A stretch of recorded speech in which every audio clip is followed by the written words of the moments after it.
All right, here we go.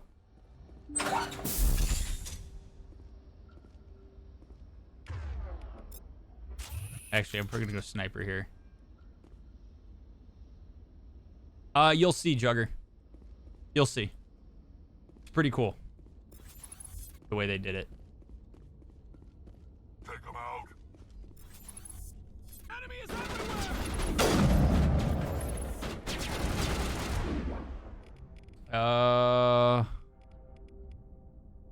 Overload.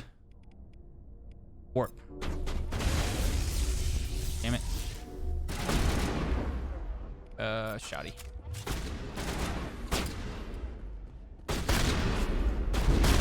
Oh, man, that guy's a rocket trooper. Dude, Shepard, move. Whoa. Whoa. We're gonna back up. Back up, back up, back up, back up.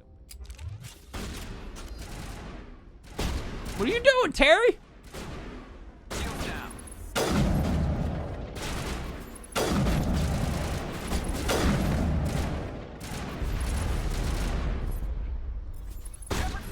Whoa! Oh man, you almost got your payout there, DeWord. Oh, what a shot. These guys are powerful as hell, man. I do kind of wish I had Liara for her singularity.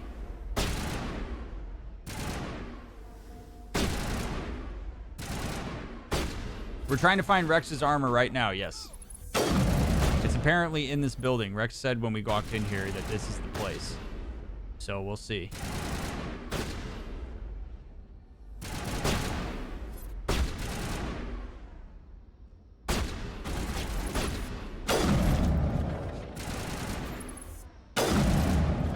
Oh shit. Is that the leader guy?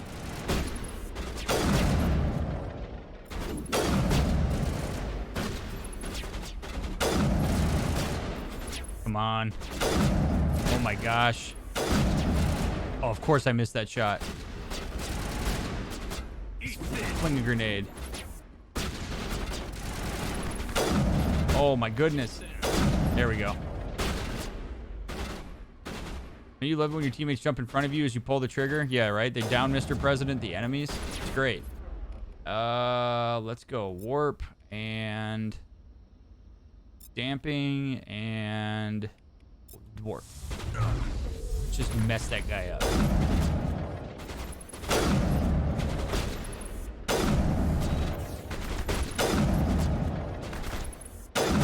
Okay, another one down.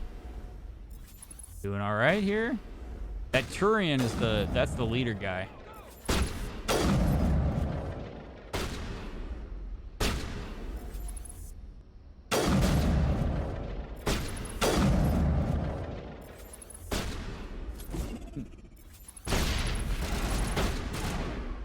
God damn it, Garrus. Holy shit. They like perfectly get in front of me. Oh shit, that guy's got rockets.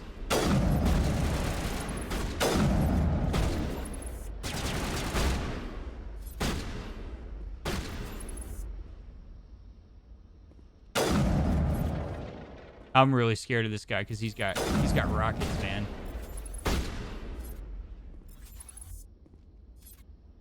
Guy doesn't mess around.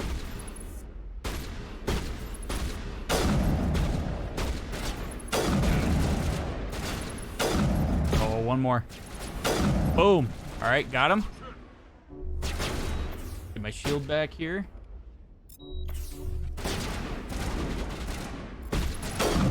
Oh my god, the amount of times that Garrus has perfectly stepped in front of me it's almost like they program him to do that, man. Go, go, go! Holy crap.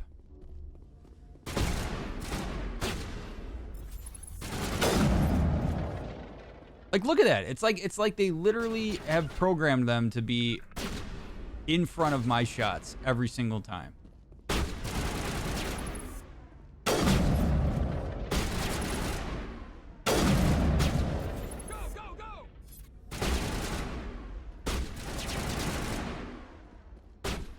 I gotta be careful here. I'm being a little bit too ballsy here.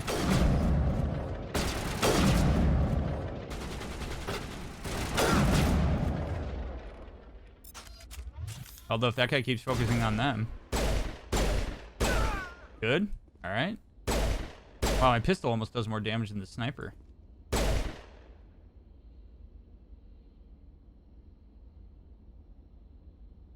Mel, I do not know when the next Mario Kart night will be, but it is on the docket. I have another Mario Kart montage to show all of you that I don't think I've shown yet. Hold the line. Or maybe I have? I don't remember.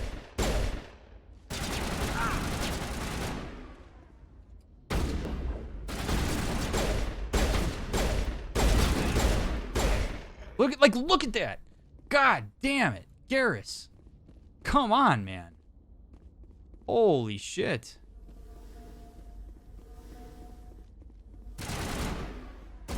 Oh shit. Oh shit.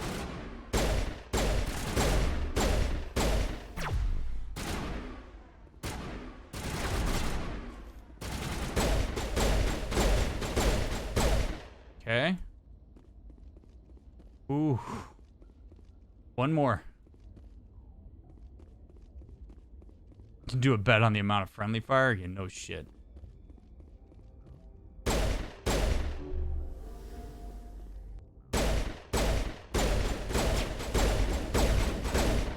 Hey. Don't pay it out yet, though. Don't pay it out yet. Because we don't know. There might be people hiding or some shit like that. So do not pay it out yet. I have to leave the building.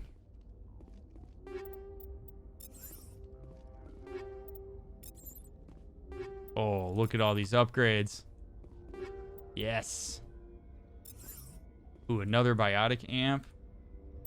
You'd love to see this. Oh, oh shit, I gotta upgrade Rex. My dude.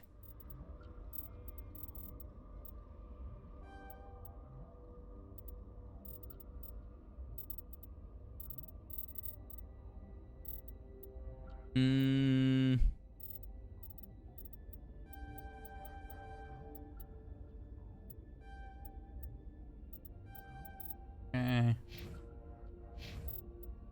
Equipment, take all.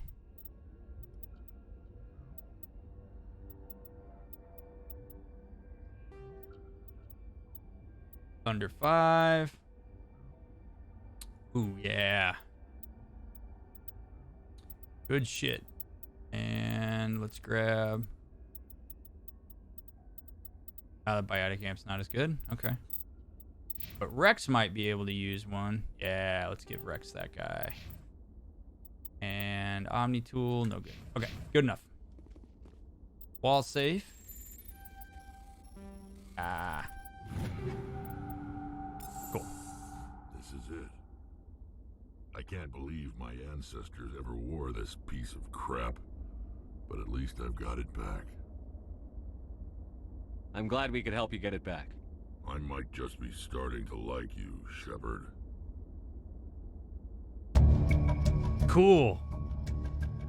Rex touches his grandfather's armor. His expression, thoughtful perhaps? Krogan are hard to read. Then he shakes off his bemusement and grips his gun with renewed purpose. Time to move on. Nice. All right. On a scale of bare bones to loot horror, how do you feel about collecting things or upgrades? I don't know how to read that nominal scale, weeb. I guess I'm in the middle. I mean, I like the armor system in Mass Effect 1, but I don't like it as much as they did it in 2 and 3. I just think the system in 1 is a little bit too convoluted. Like, it's just kind of like, eh. So, it's fine. I like collecting things, but we gain friendship points? I don't know. Hard to say.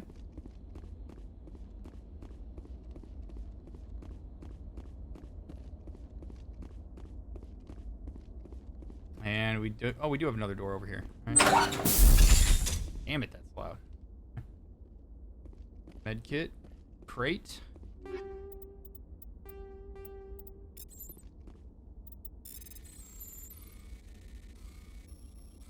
I think we need to find a way to burn off these calories, don't you? Hey, thanks for the bits, D. Medium armor Krogan. Liberator 6. not as good.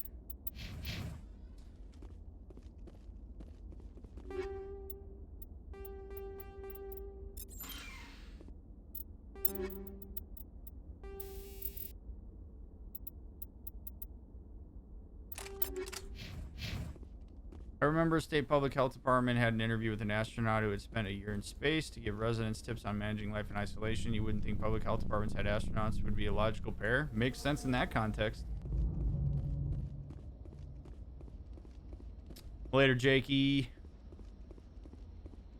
All right, go ahead and pay out the yeses, mods, or pay out the nos, the blue. I can do it. Whatever. I can do it.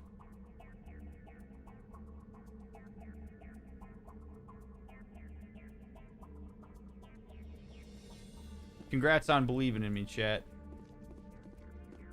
All right, so we did the anomaly. Now we just go to the debris, and then we will be on our way.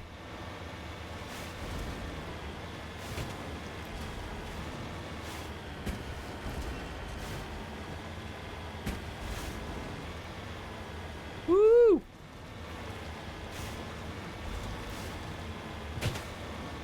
I do understand why people didn't believe, though. I've had a rough go at it in some of these buildings. See you later, Beckdorf.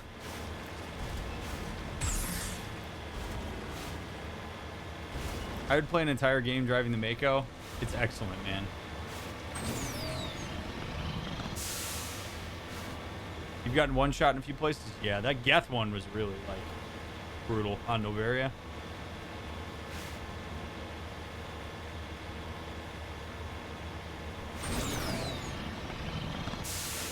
I got 6,666 points. I feel like I've acquired a curse. The curse of the believer.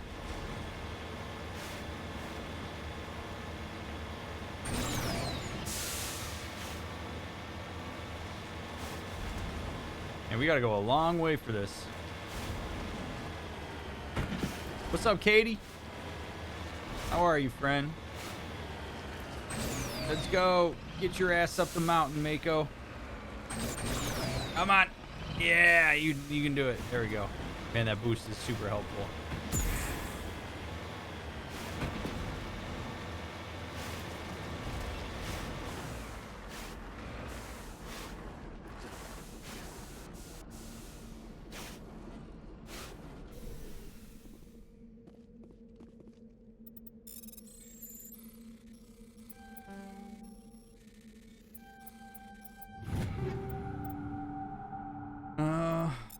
Okay. Well. Let's go.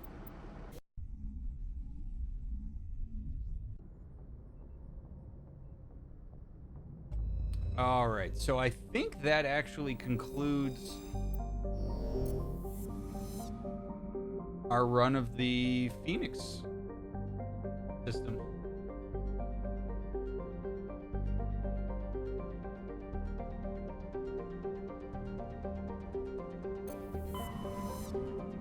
Which means Argus Row is done. They can go find the others. Oh, what's up, Gecko? Steals my shit. Welcome in, my friend. Me.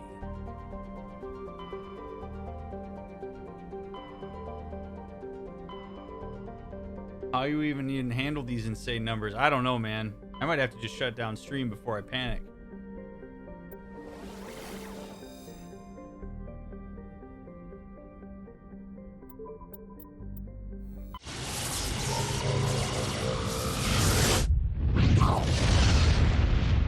Great every time. Gecko, you can chat yourself out if you want to. Hey, look where we are, chat. Does this look familiar?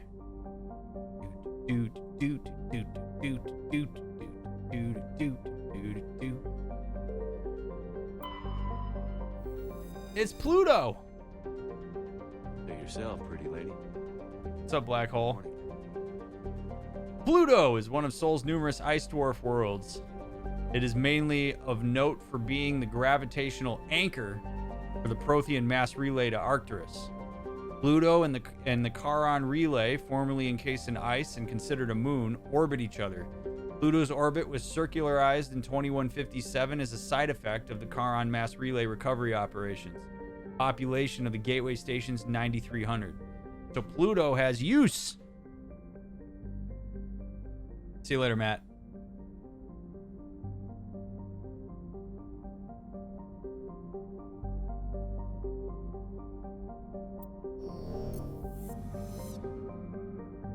You're still a planet to me, Pluto. That's right.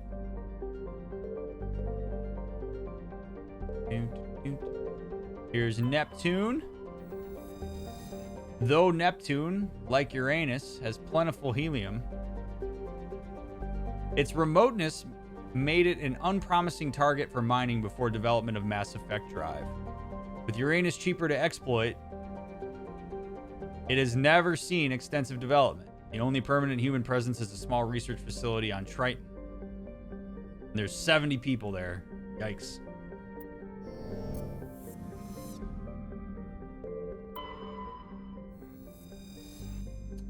Uranus. After the development of Mass Effect FTL drive, distant Uranus was the target of a land rush to exploit its combination of plentiful helium-3 fuel and shallow for a gas giant gravity well. Today, Uranus is the largest producer of helium-3 in Alliance space. You like that we zoomed into Uranus? We've now successfully read about Uranus.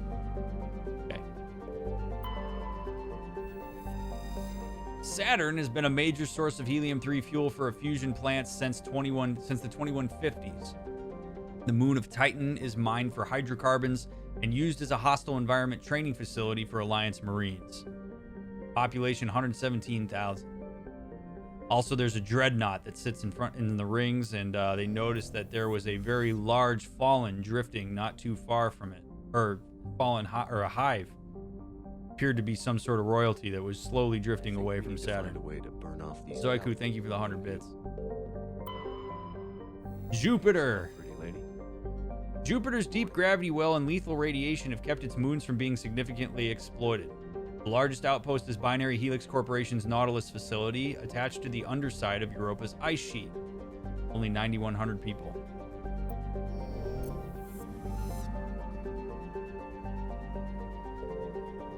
Mars. Once considered a prospect for terraforming and colonization, the discovery of faster-than-light travel turned Mars into a quiet backwater. Its southern pole is a historical preserve centered on the Prothean ruins found there. Immigration and development are restricted as the search for Prothean artifacts continues. 3.4 million people live on Mars now, Chad.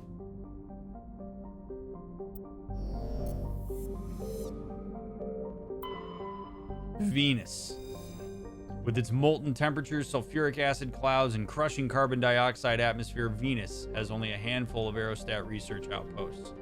Only 800 people on Venus. Mercury. A handful of solar power stations exist on peaks of eternal light at the north and south poles of Mercury. The difficulties imposed by the planet's proximity to the sun and high orbital velocity have limited development. Earth. For detailed information, please refer to the standard issue Alliance Galactic Codex. Earth orbit is riddled with debris generated by bootstrap space development. Use of kinetic barriers is recommended at altitudes over 85 kilometers. Population on the surface of the Earth is 11.4 billion. Population at L4 and L5 stations 250K.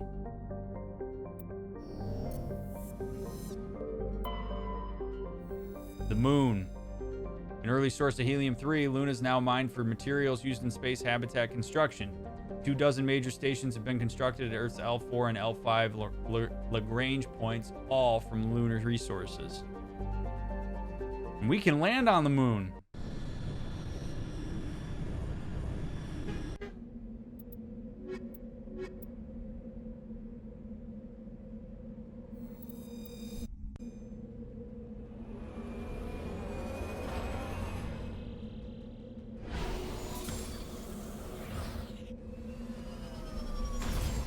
Oh, yeah.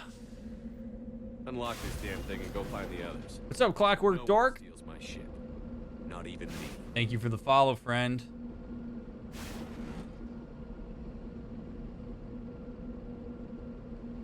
Man. This is one of my favorite aspects. There is something, I always wanted to go to the moon when I was a kid. Just, oh man. Look at that.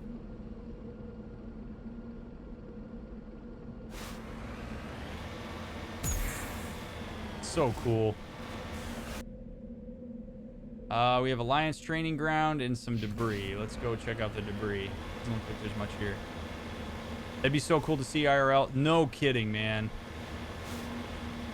I mean, how incredible to like look at that and be like, wow, all of humanity is basically right there. I mean, granted in the game there are humans that are outside of this, but just to like look at the Earth like that, just floating there, it would make you, I don't know, for me it would make me feel so small and insignificant.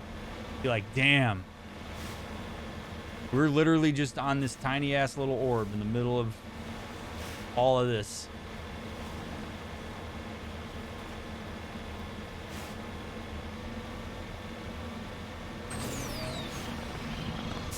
Yeah, the blue dot. I love that photo. It's so cool. 11.4 billion people is no joke. No shit, man. Cover me.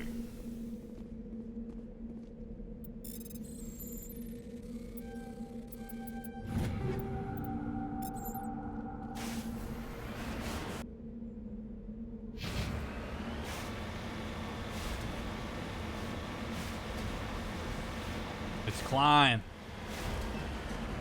I've had dreams where somehow I'm an astronaut and I'm orbiting the Earth. It's so trippy. It wakes me up mid-dream. It's pretty cool, though. I would love to go to space, man. I know I've said this so many times, but going to space would be absolutely incredible. To leave the planet.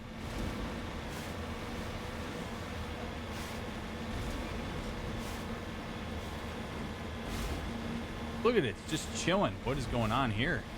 Why are we getting shot at?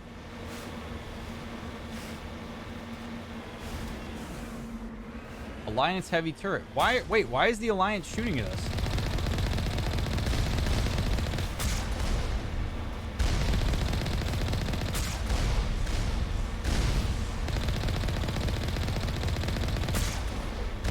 This is not the welcome I was expecting.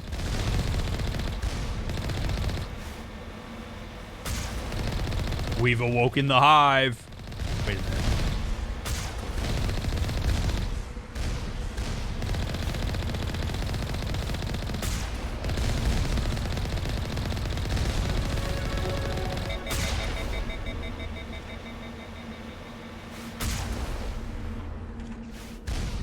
Oh, yeah, Ratchet. When I was driving out to Vegas the first time I lived out here, my friend and I were doing the road trip, and we were in the middle of the night. We were in Utah. We literally pulled off the highway at one point because it was pitch black, and we stargazed for like 40 minutes. It was incredible.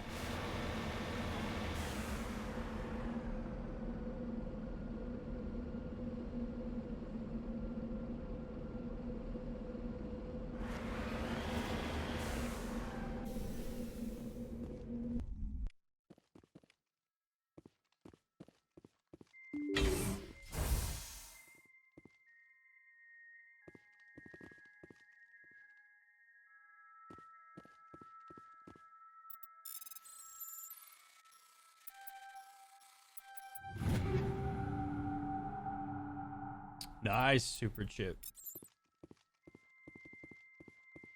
It's very quiet in here.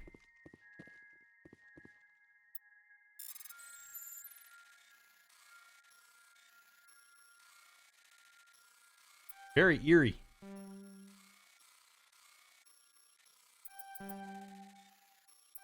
Oh my god.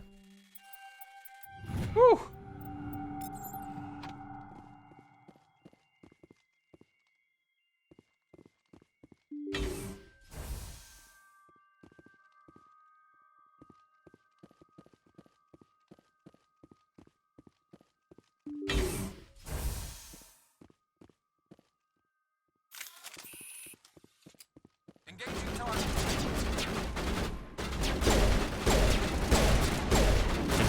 Why are we getting attacked?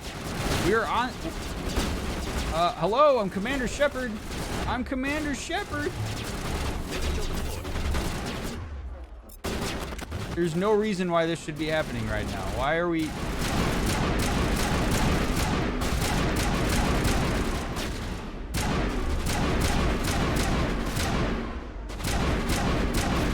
also apparently can't hit the broadside of a barn.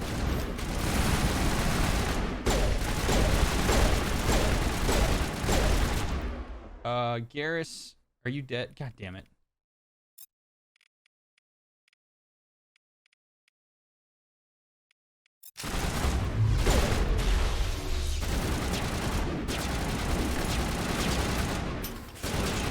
Oh shit. Oh shit. Oh shit. Oh man. Run. Run, Shepard. Run. Oh, don't stick to the wall. Run. Oh man. Oh boy.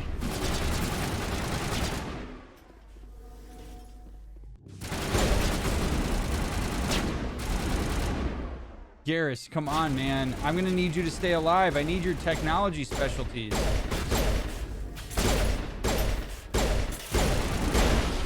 Ah. Powering up. Holy crap. I'm okay. I'm okay.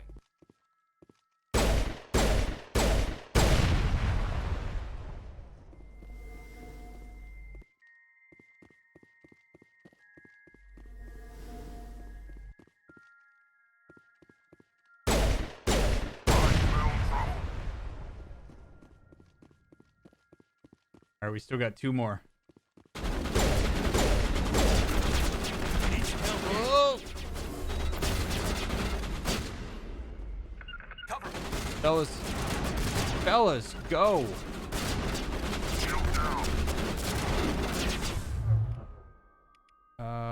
Over. Ugh.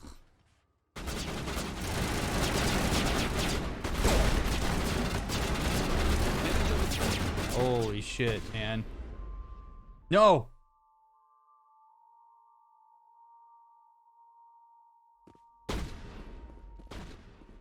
Why did that just happen?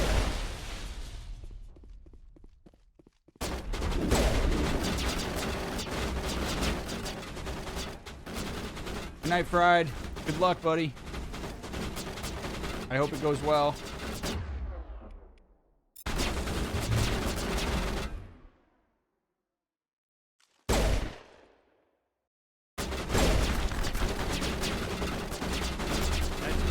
Holy crap.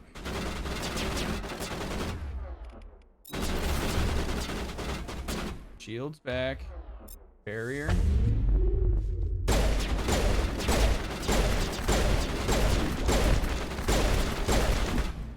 Oh my god, Shepard.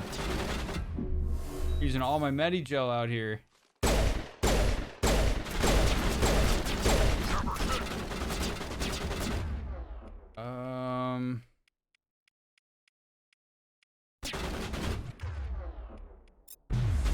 Stasis work on that? I'm guessing not.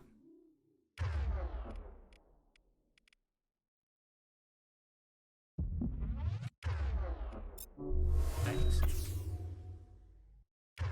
Garrus is back.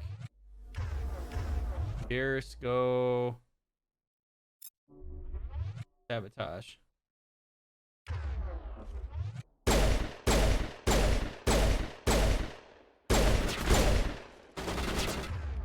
Garrus. And Jammers online. there we go. Woo! Perimeter secured. Okay. Okay. Okay.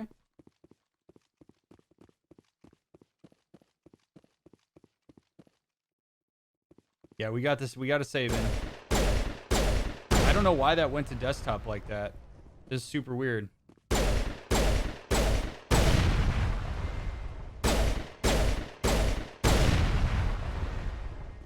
don't really know why are these here, but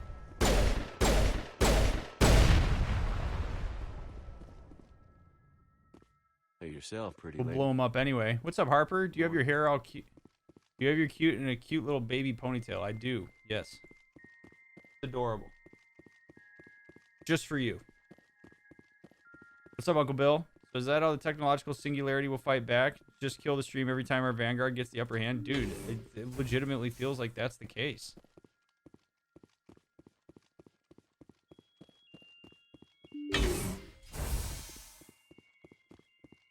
All right, what's going on here?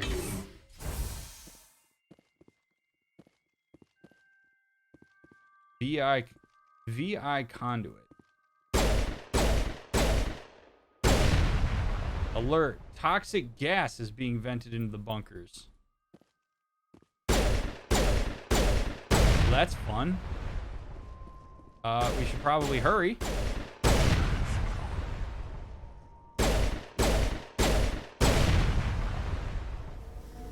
Okay. I still don't understand what's going on here. VI conduit.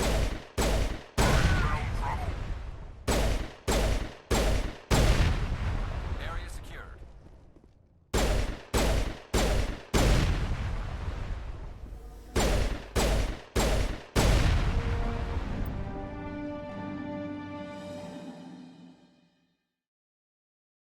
The lights on the optical mainframes flicker and die. The first of 3 computing clusters containing the VI is offline. What VI?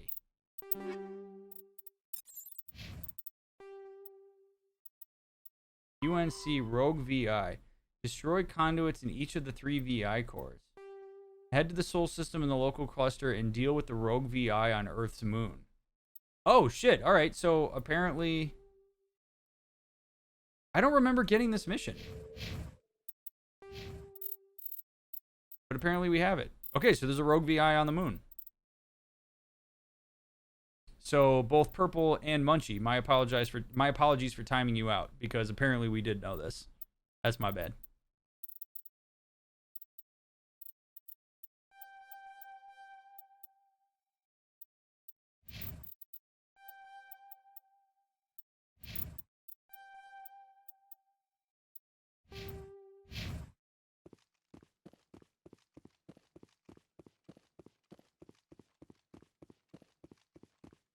I just wanted to go to the moon. It's so quiet. Super eerie. So we blew up power conduits. Be interesting to see what's in these other 2 bunkers.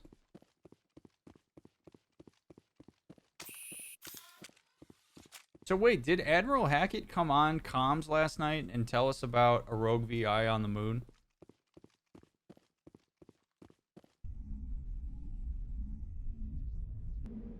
Yes, he did. Oh, shit. Okay. So I didn't remember that. So that's my bad for timing people out on that. But yeah, so... Okay, so Admiral Hackett came on and said, there's a Rogue VI on the moon. And it was a few days ago. Okay, so we're exploring that. All right, now... So if it wasn't last night, then if it was a couple nights ago, that's why I don't remember it. Perimeter secured. I didn't recall that, but... I mean, obviously I forgot too. So, yeah, there's a training facility on the moon that's gone rogue. And the virtual intelligence is causing problems. So that's why we're getting attacked.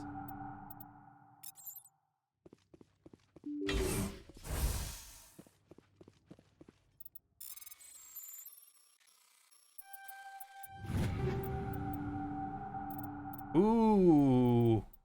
We got some Turian armor from my boy Garrus.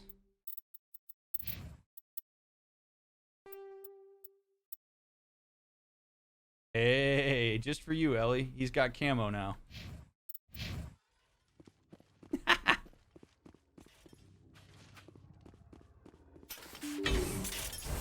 Oh, shit.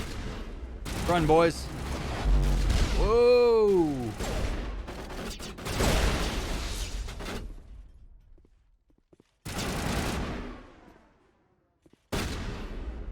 Yeah, no, that's my bad, Purple. Sorry for timing you out on that. Garrus, I'm gonna need you to overload, please. And I'm gonna need you to dampen, please.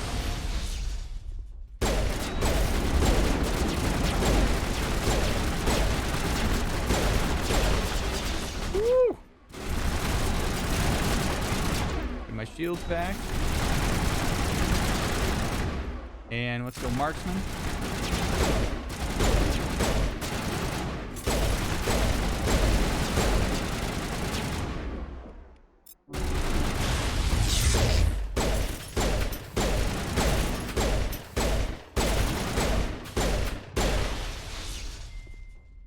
Oh. Area secure. All right. So far, so good. So far, so good. We're doing all right.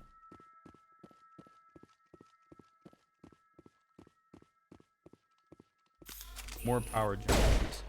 Let's take them out.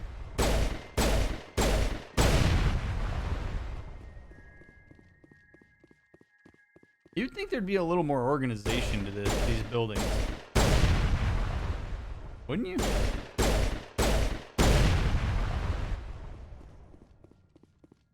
Just got like random ass crates everywhere, power conduits just strewn about.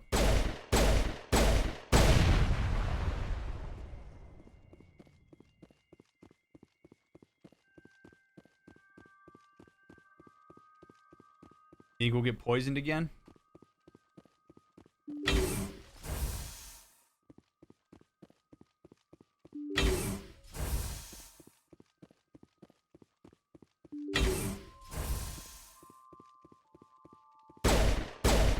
Actually, that's a pretty good point.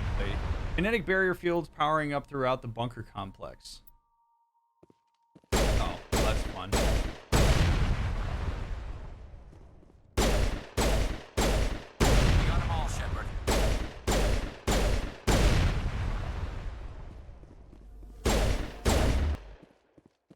Oh, look how cute.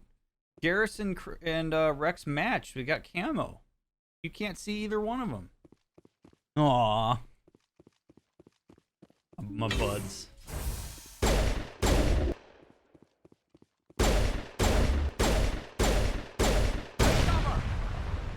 What, you don't like when my entire squad's in thongs, Ellie? Come on. Come on. Perimeter secure. Second of 3 computing clusters containing the VI is offline. Cool. Blow this joint. What a nuisance to have these shields here. Let's go, Shepard. Also, I like how Shepard's like the pinnacle of human like physique, and he can run for about 5 seconds before he's like just absolutely gassed. We got a long way to go.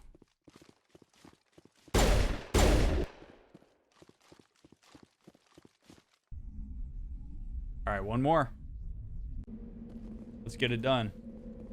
He's a marathon build instead of a sprinter, I guess. I suppose so. All right, last one.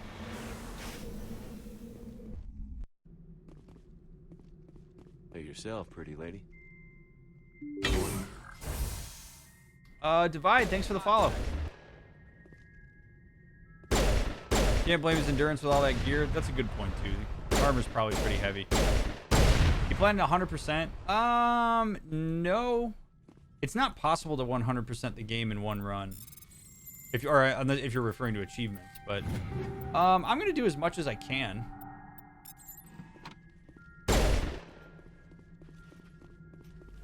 We'll make a good run out of it. I mean, I intend to explore every solar system. So. Oh, look at them just waiting for us. Oh, yee. Oh, man. Dampening. And let's have Rex warp, I guess? Or stasis? Oh, no.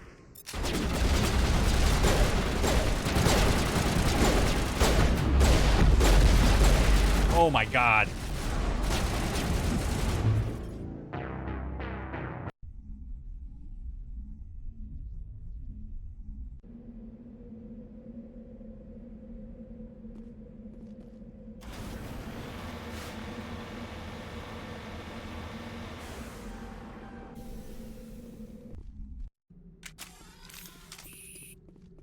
Big Ripper. Big Ripper.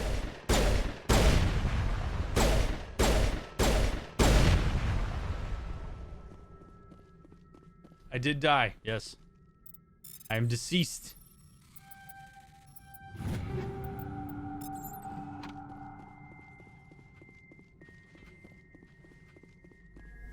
Let's collect all our stuff again. We gotta survive this time.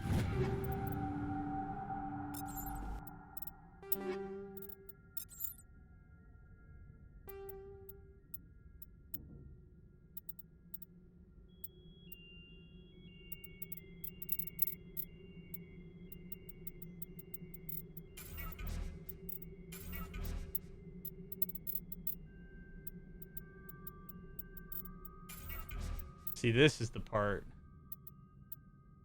I do not like in terms of the inventory system in this game. Like, you just get so much crap that you just don't need at any given point in time.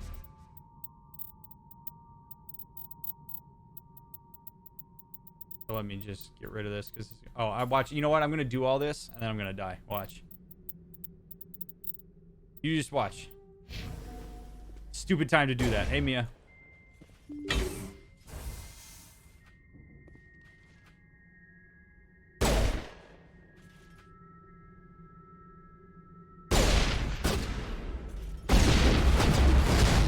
Oh, Rex just got absolutely lit up.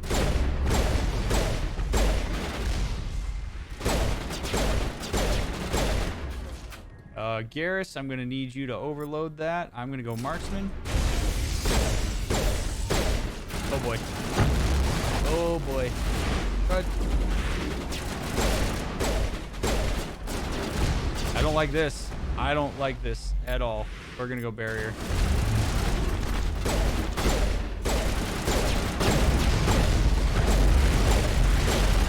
I'm going to get smoked. Ooh, we can leave. We can leave. We can leave.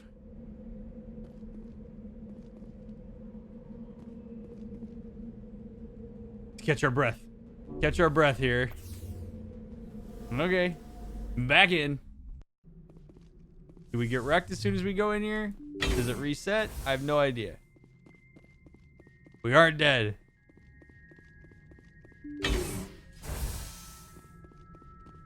We got 3 left. Garrus, I need you, bud. I actually... Oh, you know what I should do? I should switch to anti-synthetic rounds instead of hammerhead. Incendiary, polonium, proton, shredder, tungsten. We need tungsten. There we go. Let's try that.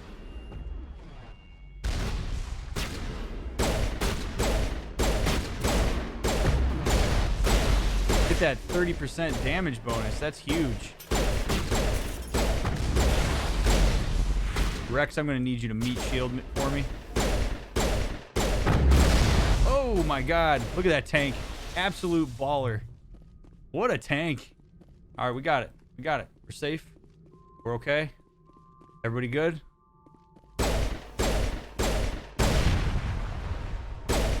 When danger reared its ugly head, he bravely turned his tail and fled.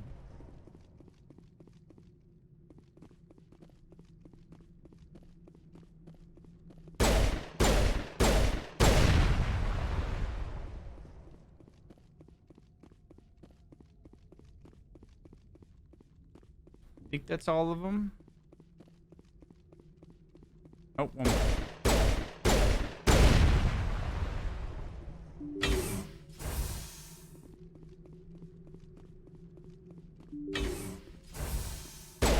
Yeah, only a couple minutes, Rar.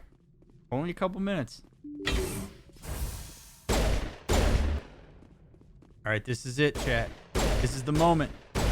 Additional security drones are powering up. Oh, man, you love that.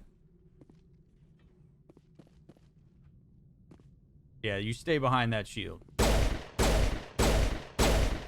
Rex and Garrus, you shoot that shield, I'm gonna be real pissed. Better not.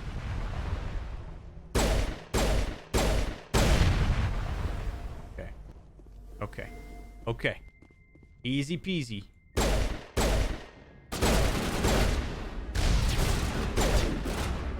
Garrus, go ahead and overload.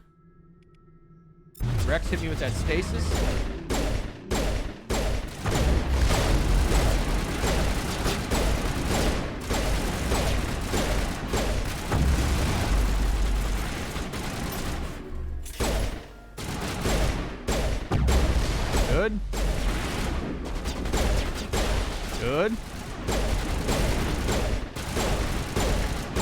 Good. All right.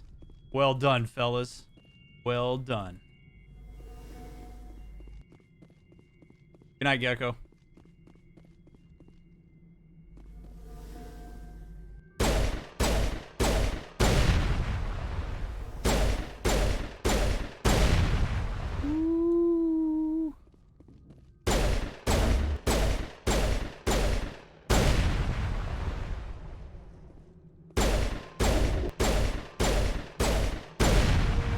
A burst of white noise over all frequencies nearly deafens you.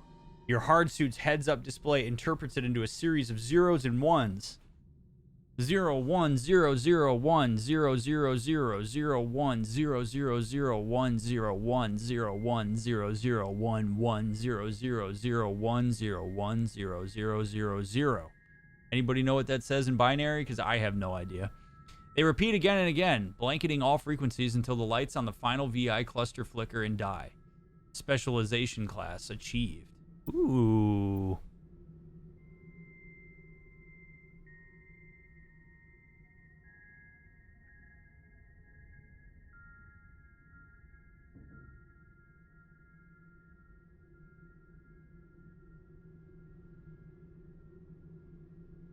I think it says be safe.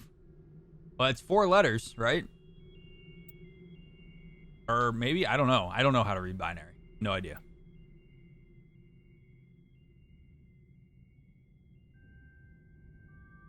Help? Oh, it does say help. Cool. Your specialization class will replace your base class in the talents with a squad screen on the squad screen.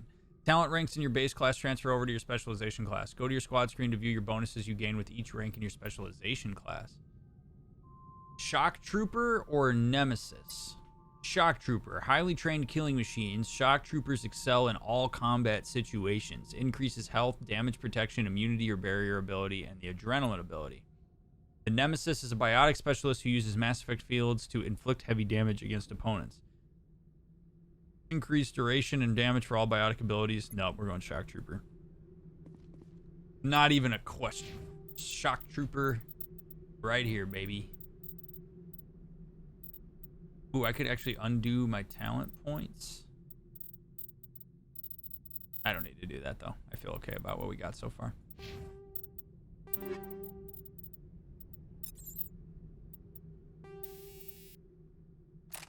Okay, so we got shredder rounds. We can go maybe a combat scanner, that might be helpful, and a rail extension. I don't really use that much, though.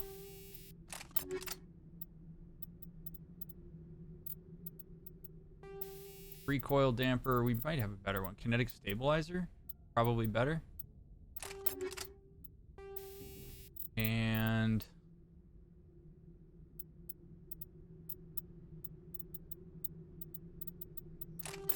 tungsten. Yeah, okay. I think it says you matter. Nice, Chugger. Yes, it says the motto. You matter, experiences are valid, don't let anybody ever tell you otherwise. That would be a shame if we just killed a VI that said that. Feeling so shaky tonight after my smoke alarm randomly went off when I was getting ready for work this morning. I'm nervous that it's going to go off again tonight. Everything was fine, but still shaking driving to work. Oh, man. I'm sorry, Mia. That's jarring.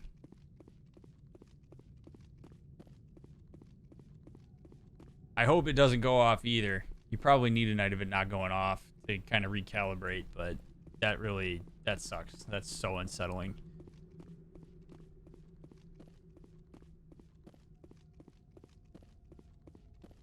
VI was asking for help. I don't know. I don't know why it went rogue, though. All right, everybody wave bye-bye to the Earth. I just shot a rocket at the Earth. Hopefully that lands in the Pacific Ocean. Probably won't. It'll burn up in the atmosphere. All right, perfect timing. I will be right back.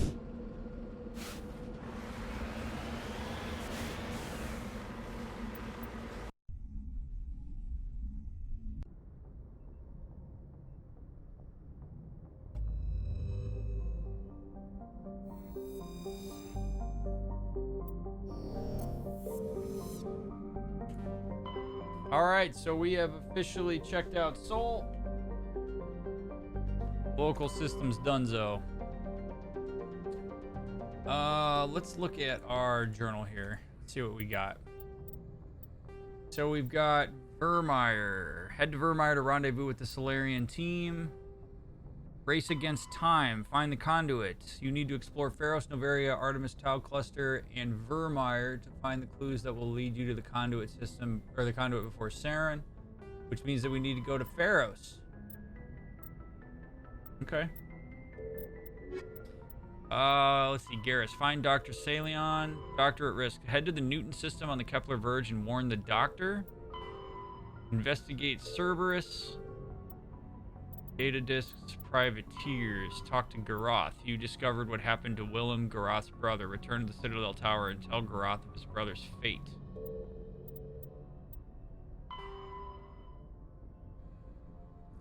Boy, we got a lot of shit to do, chat. I got about an hour and a half.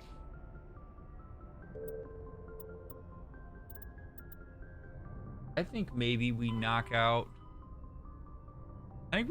some of these side quests tonight. Let's go to... this is what Garrus was talking about. There's this crazy doctor guy that was harvesting organs. So let's go stop this guy. Head to the Herschel system and the Kepler Verge. Good night, Chico.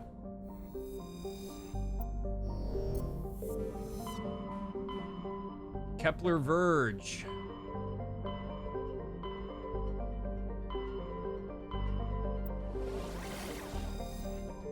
Okay, Newton and Herschel. All right, so Kepler Verge.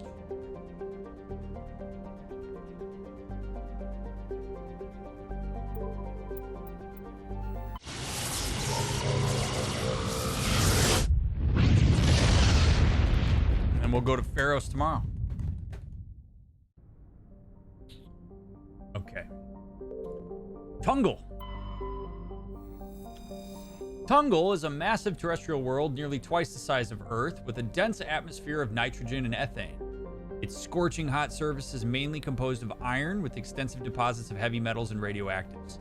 It is a mineralogical treasure trove, and many corporations are lobbying for mining rights. All right. There's really nothing to scan there, right? Yeah. All right. Metal. Several attempts to chart Metal have been made, but none have been successful. By normal standards, a small rock planet, Metal has a dense atmosphere composed of carbon dioxide and argon with a surprising amount of water vapor. Fogs and rain are common on the barren, lifeless surface. Metal is pleasant enough to be considered a terraforming prospect, though its low mass and the high radiation of the energetic blue star Herschel place it fairly far down on the list. Oh, Herschel's a blue star, eh? Let's check the asteroid belt. Oh, there we go. Heavy metal, got platinum, cool. Klobaka. Klobaka is a moderately sized terrestrial world with a hazy hydrocarbon atmosphere. Its surface is mainly composed of chlorides with deposits of solid and liquid form hydrocarbons.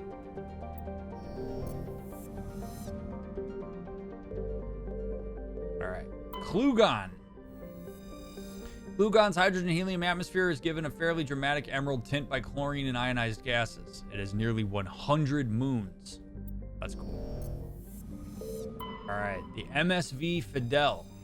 The Fidel is a Kowloon-class modular conveyor of human design. In addition to the standard cargo bay, the hull has several biological research modules attached. Registered private owner, Dr. R. Hart. That's the guy. Let's go get him. So a little background on this if you missed it. Garrus was chasing a guy on the Citadel that was harvesting organs inside of people. He's basically like creating clones of people's organs, and then he would like take them away and harvest them out of them while they were still alive, and it was really gruesome and awful and terrible. Big yikes. I think we're probably going to need We're going to need Rex because he's got a strong stomach, and then Garrus needs to go with us, so. Right? You'd think, Mystic, that would be how we'd handle it, but apparently not.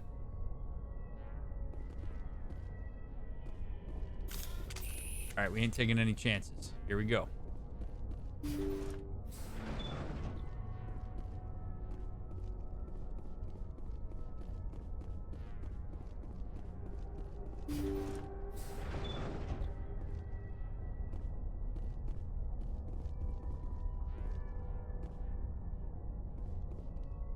Oh no.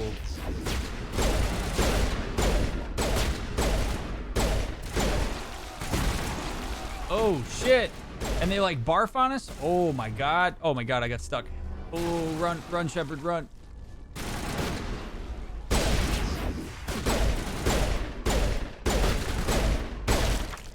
Oh, yikes.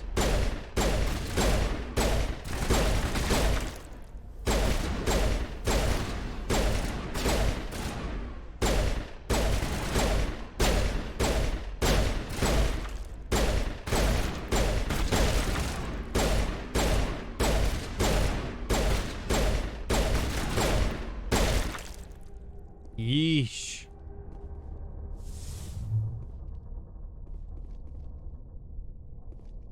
All right, so those were basically husks. That's creepy, man. Especially given what we know in terms of the background on this. Luckily, they're not very smart.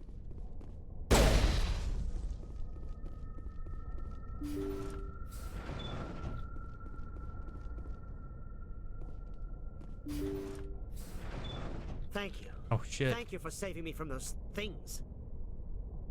Commander, that's him. That's Dr. Saleon. What? My name is Hart. Dr. Hart. Please, get me out of here. Garrus? Help me out here, buddy.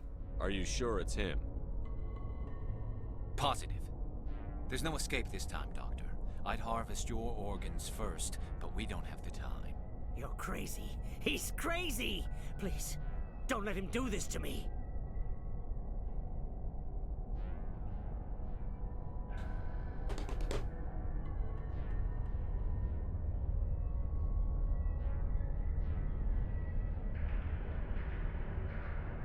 I mean, this guy, oh boy. All right, well, so I would probably say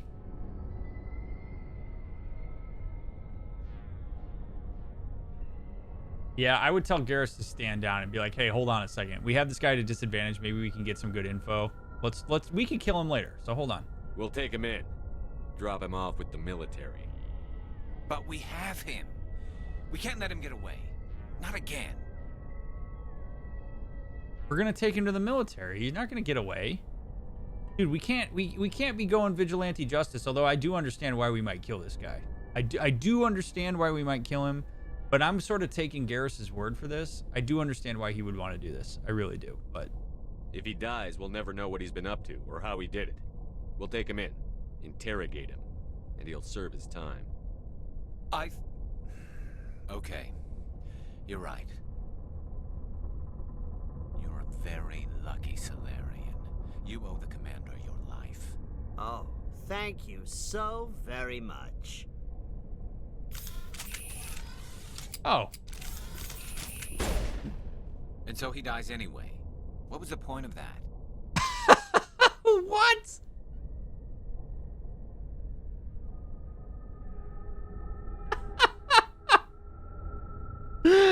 Ah. You can't predict how people will act, Garrus. But you can control how you'll respond. In the end, that's what really matters. Yeah. That. I don't think I ever met anyone like you, Commander. Well, I guess we're done here. That. Literally the smartest thing Commander Shepard has ever said. The smartest thing that man has ever said. That is right. You cannot control how other people react. You can only control how you respond. Yes. That is social interaction 101. Shepard doesn't suffer from social anxiety, I can tell you that. Because the man understands. Holy shit, that's the kind of thing I preach all the time. Saleon's medical equipment is stained with the blood of many species. Pale blue, violet, orange, and more than a few dark red. But his work has ended here. Time to head back to the Normandy.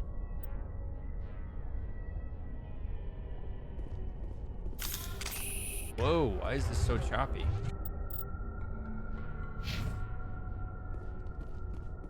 Whoa.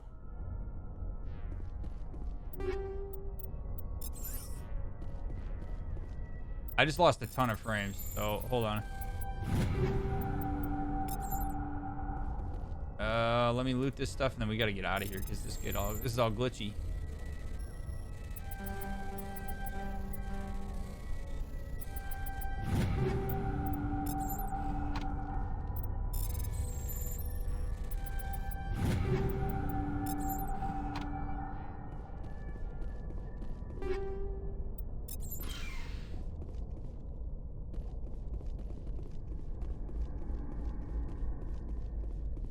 Why are you doing this, Mass Effect? Hold on.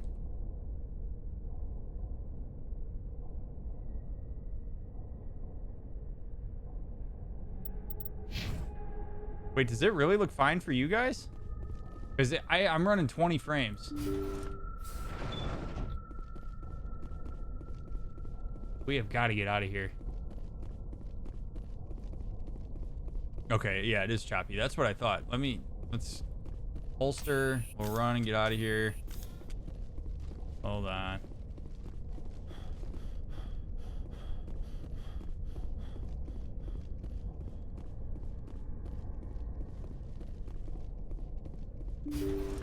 If we get back on the Normandy and it's still choppy, I'll restart the game.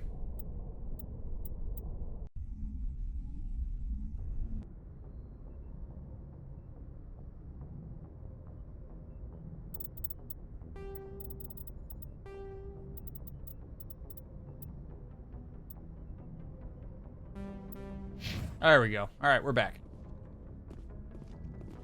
We're back. All right, cool. So we knocked that out. Feels good. Garrus will be happy that we took care of that. We ended up killing him, but hey, it happens. Let's go check out Newton.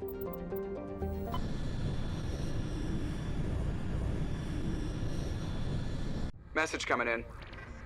Patching it through. I've received some information I thought you'd want to see, Commander. Someone is killing former Alliance scientists. There have been 4 deaths in the past month. I'm happy to look into it, Admiral. What can you tell me? We found a connection between the scientists and you. They all worked on a classified project several years ago, on a cruise. Ooh. A Kuz. I lost my whole unit there. You're saying that our scientists were involved? I can't get any information on what they were working on. The project records were sealed. Commander, Shepard, what you do with this is up to you. I just thought you'd want to know. There was one other scientist on the project, Dr. Wayne. I'm transmitting his last known coordinates. Good luck. 5th Fleet out. You mean a Kuz can't leave me alone, Kaladnar? Good lord, this shit follows me everywhere I go. All right, well, this will be interesting. Let's see. We got June Crow. June Crow is a hydrogen-helium gas giant with traces of chlorine and sodium in its upper atmosphere. Like Uranus in the Sol system, it is tipped on its side. Its north pole facing the star Newton. Surveys reveal hydrogen. Cool. Sesmos. Sesmos is an ice dwarf world. Its surface composed almost entirely of frozen water. Normally, a planetoid this small would not rate inclusion on its system's charts, but Sesmos' unusually large and beautiful ring of ice crystals has made it a popular subject for visual artists. The ring is the result of a glancing equatorial impact, which left a large trench and threw a great deal of melted water into the atmosphere. The rings are a temporary feature that will completely decay in a few thousand years. Neat. Alright, we'll go to Anatarum in a second. Clencori. Clencori is a rock and ice planet with an atmosphere composed of chlorine and argon. The frozen surface is mainly composed of potassium with deposits of iron. Clencori is famously claimed by the eccentric Volus billionaire Kuman Shoal. He claims that a vision of a higher being told him to seek out Clencori, the, quote, lost crypts of beings of light, end quote. These entities were supposedly created at the dawn of time to protect organic life from synthetic, quote, machine devils, unquote. Patrol has been excavating on Glencori's toxic surface for 2 decades at great expense. No government has valued the world enough to evict his small army of mercenaries. That's kind of cool. Matriarch's writings recovered. Scans of the planet Glencori revealed the cockpit of a Volus trading vessel. There are no signs of the rest of the ship, but the salvage team discovered one of Matriarch Dillinaga's writings in the ship's systems. Man, that chick's been everywhere. Like, literally everywhere. Alright. Antarum. Though Antarum's surface is uncomfortably hot, its nitrogen-oxygen atmospheres and abundant shallow seas make it an ideal candidate for habitation by most known species. Unfortunately, the orbit of the moon of Thonol has been slowly decaying since the system coalesced. Its proximity is beginning to have tidal effects, and its dynamo-like revolution through Antarum's magnetic field is generating increasing powerful electric storms. While some have suggested emplacement of Mass Effect drives in an attempt to lighten the moon and correct its orbit, the scale of such an object, tens of thousands of drives, costing enough to bankrupt the governments of all the Citadel races, make it a pipe dream. A multiracial effort is underway to catalog and preserve the unique genetic diversity of Antarum's vibrant young biosphere. Exogeny Corp and Heyuan Genomics represent the Alliance's share of the effort. Let's go. Let's land. And I think we're gonna take the old tried and trusty crew here.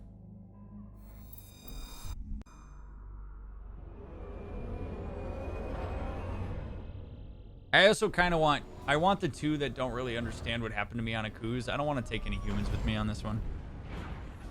Oh, baby, look at this grass. What's up, Kuro? Oh, this is pretty. I like this.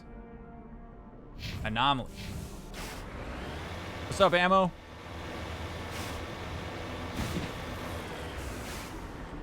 Oh, look at that. These skyboxes are so perfect.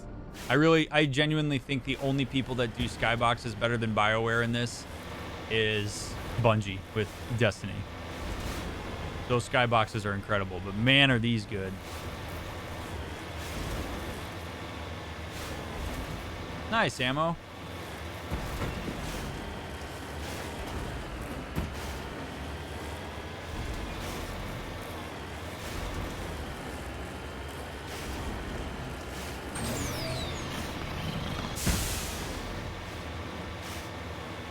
Oh shit.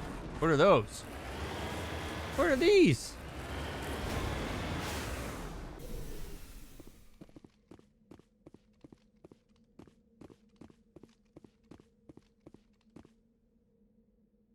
Any entomologists among us?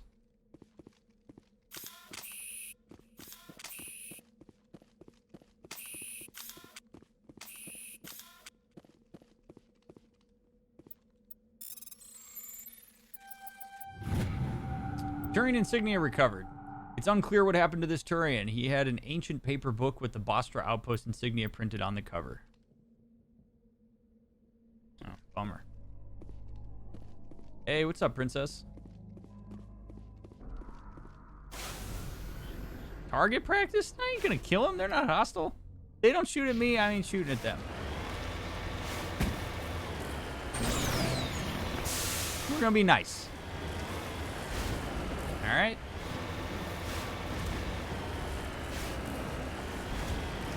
What's up, little Nick? Ooh, we got a storm over there. Also, I just want to say thank you all for being here. I appreciate you taking the time to hang out on a Tuesday evening with me. If you were just browsing the Mass Effect page and you stumbled across my channel, thank you for being here. Thanks for giving me a shot. I hope you like what you're seeing. Those of you that come back every night, thank you for continuing to come back and support the stream. Love hanging out, playing Mass Effect for all of you, and going through this. I know tonight we're doing just kind of some side questy stuff. It's not been as juicy, but I'm still enjoying it nonetheless. Y'all are fabulous. If you wouldn't mind taking a second to follow me on YouTube, Twitter, Instagram, and TikTok, you got good mental health information coming at you on the daily with those. Also, we are getting shot at, and I don't like it.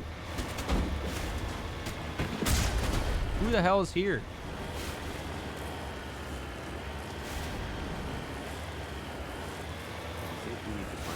Thank you for the 15 bits, positive guy. Mercenaries. No shit.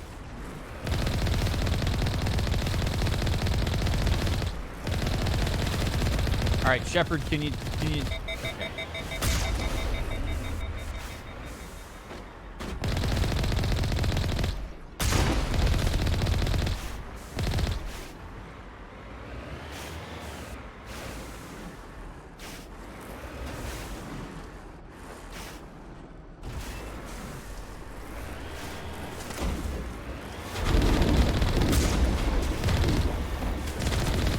How does that guy survive that blast?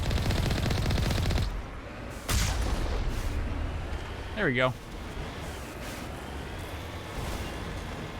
Let's go get this mineral, and then we'll go in there.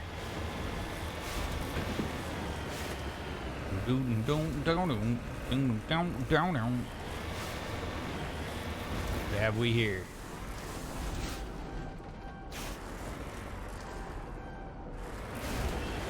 Oh, God.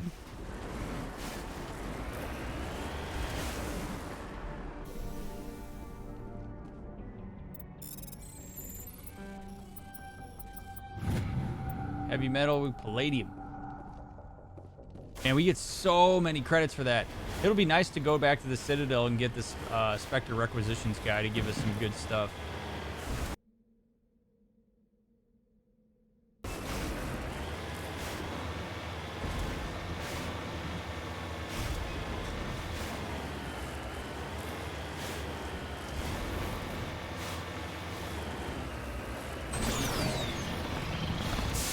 Man, that moon in the sky like that, oh, absolutely gorgeous.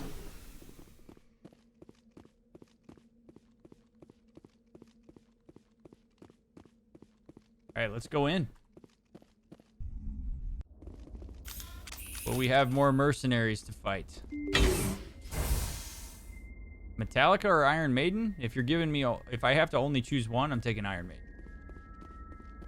All right, there's a dead guy. Doesn't bode well.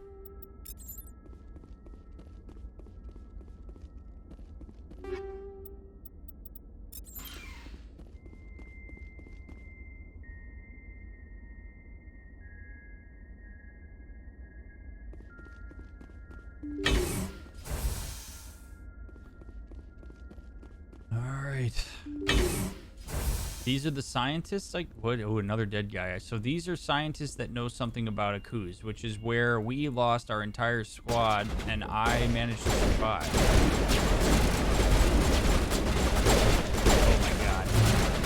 Oh my god. Let's go ahead and put the right kind of rounds in our pistol here. Probably need to go proton shredders. We are fighting organics. Guys. Oh, shit. Stasis him, Rex.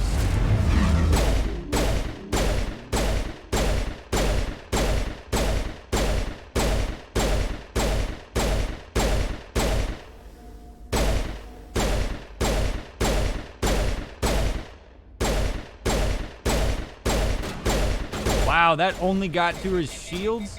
Holy shit, man. That's bananas.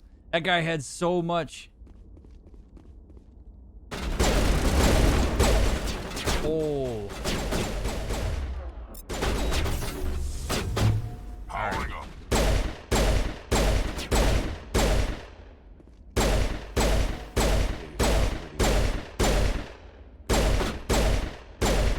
Come on. Leon Squall, thank you for the follow.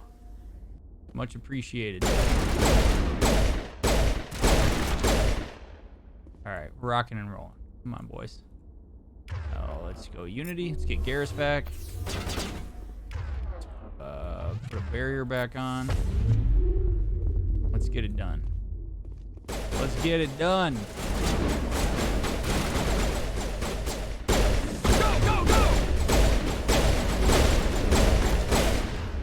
Jesus. Let's go sabotage and work.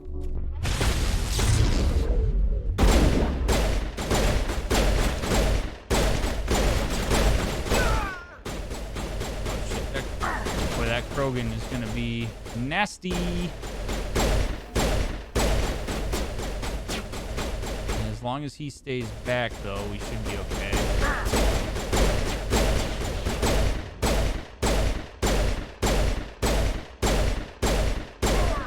Good.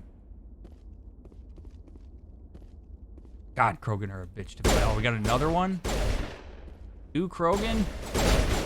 Why are Krogan involved?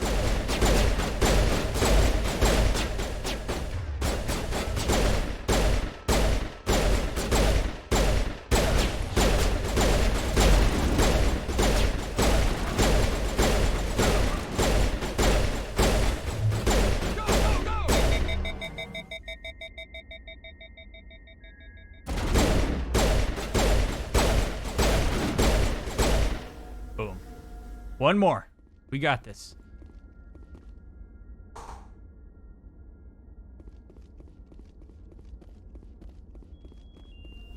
Yeah, the AI in this game is not super great. You must die. Also, good point about the Krogan going where the credits go. No, no! Oh, I saw it coming. Oh.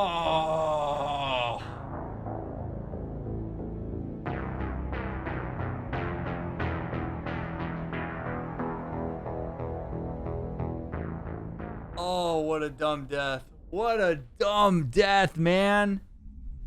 They do all that freaking work and then, oh.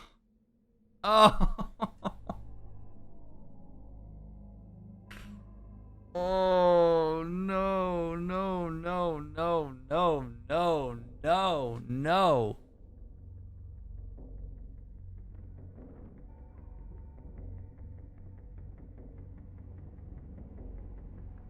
Oh.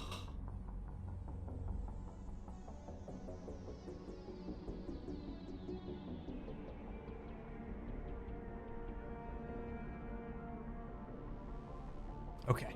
All right. All right. We're fine. You like Mass Effect 1 or 2 better? They're so different, but I think I like 2. I mean, 2's great. 2, in my opinion, is like very close to a perfect game. So, very hard to beat Mass Effect 2. Princess, honestly, I don't have any advice beyond the advice that I've given you before in the past. The best thing you can do besides talking to a therapist about it is ground yourself when you wake up. You know, focus on parts of the environment that are safe. Remind yourself that it was a dream, that kind of thing. But in terms of prevention and things like that, it takes a significant amount of treatment. There's no quick, easy fix for that kind of thing, unfortunately. What's your favorite game? Destiny. But Mass Effect is very high up there.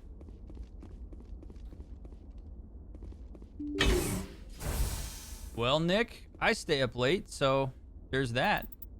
You can hang out with us.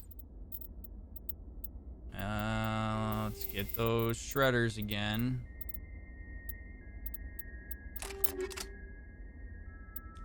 Yes, I have played the Fable series. I played 1 and 2. I don't like 3.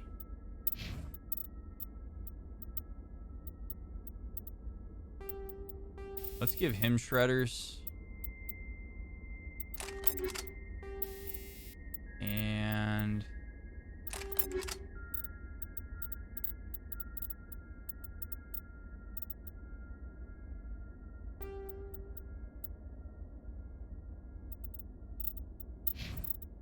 Garrus.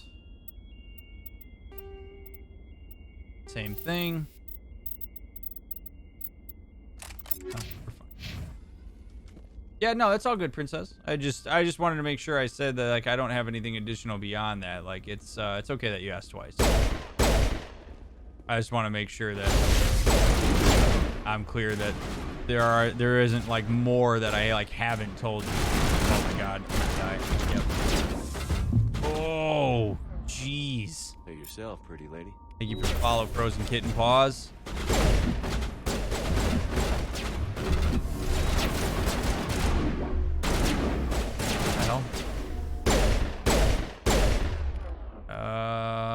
Sabotage.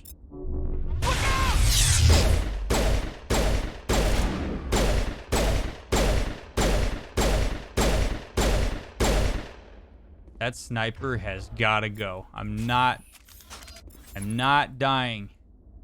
Lil Nick, if you go to our Discord, if you go to the Destiny chat, you'll actually see there's a Destiny clan channel where we actually have a Destiny clan. I will accept you into it, and there are lots of people that still actively play Destiny in there. I don't play Destiny as actively right now, but Destiny is a game that I have played lots of. It's actually my most streamed game. How are the AI in Mass Effect 2 and 3 better than 1?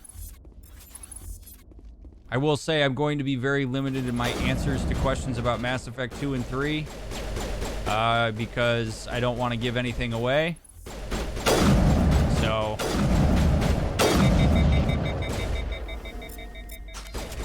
just as a heads up.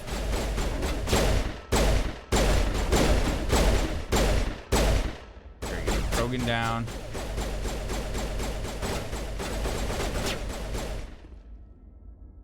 I tend to try to do that positive. I try to remember to hit F5 every time, but, you know.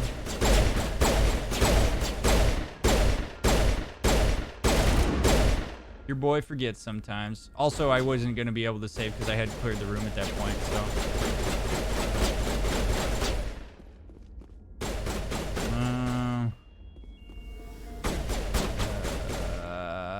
Do I go up and shotty him? A little nervous to do that. Oh, it's the Krogan. Oh, no. Barrier, barrier.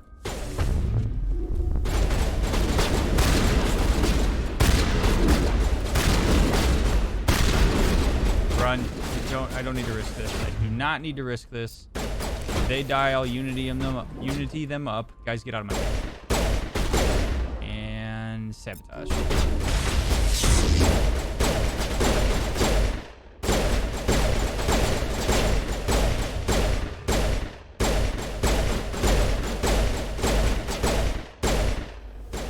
Okay, Krogan down. That sniper, I'm terrified of that sniper, man. Yep, don't spoil anything. Don't spoil anything. This is a spoiler-free run. I appreciate the discretion, ammo.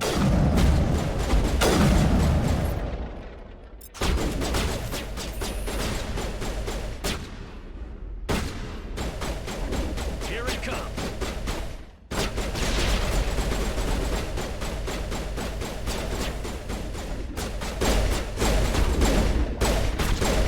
Oh shit. Oh no. Oh no. Oh no. Oh, come on. How does that guy come out of cover as soon as I walk in there? God, this is so frustrating. Oh. Oh my God.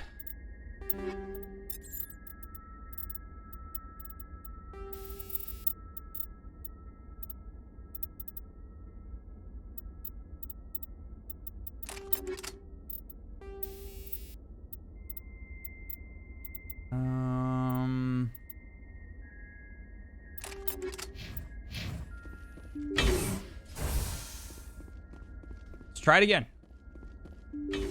Oh, Skog, you'll see. They do a wonderful job of tying everything together in this game. They really do.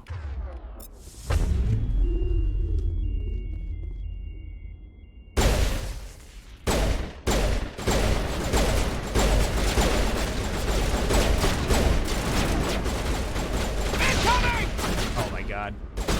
Run, Shepard.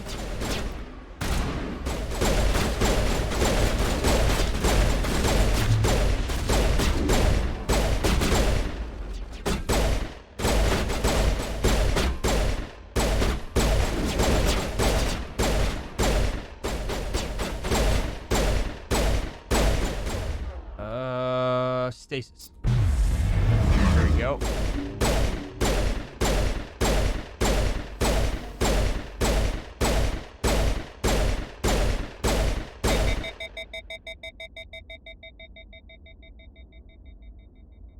No, I'm not rethinking Insanity. Honestly, Insanity's brutal for Mass Effect 1, and then it's a lot more fun in Mass Effect 2 and 3, given the fact that the combat's a lot better. So, no, I don't regret it. It's fine. I want the achievement. There's an achievement for beating all 3 on Insanity. So, I mean, I just have to be smarter. The thing that I like about this game in terms of like the Insanity difficulty is that even though it's difficult, it's fair. I mean, if I make a stupid decision, I deserve to die. So, you know,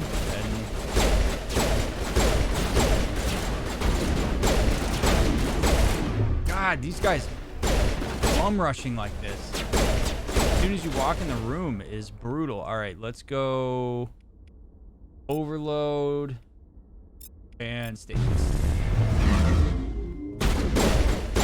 God, that guy too. Holy shit. And barrier.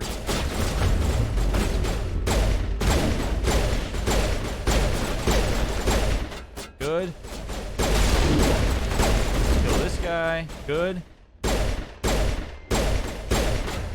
And warp and sabotage.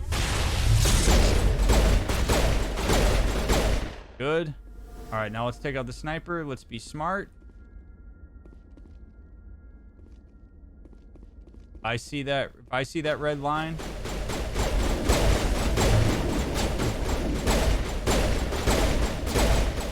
Dude, the amount of times they run in front of me is too damn high. All right. Oh, clear. We got it. We got it.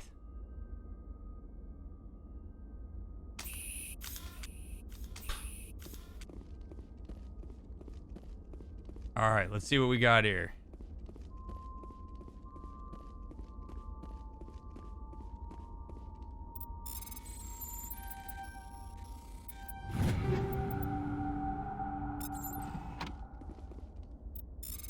All right, we're getting some good supplies.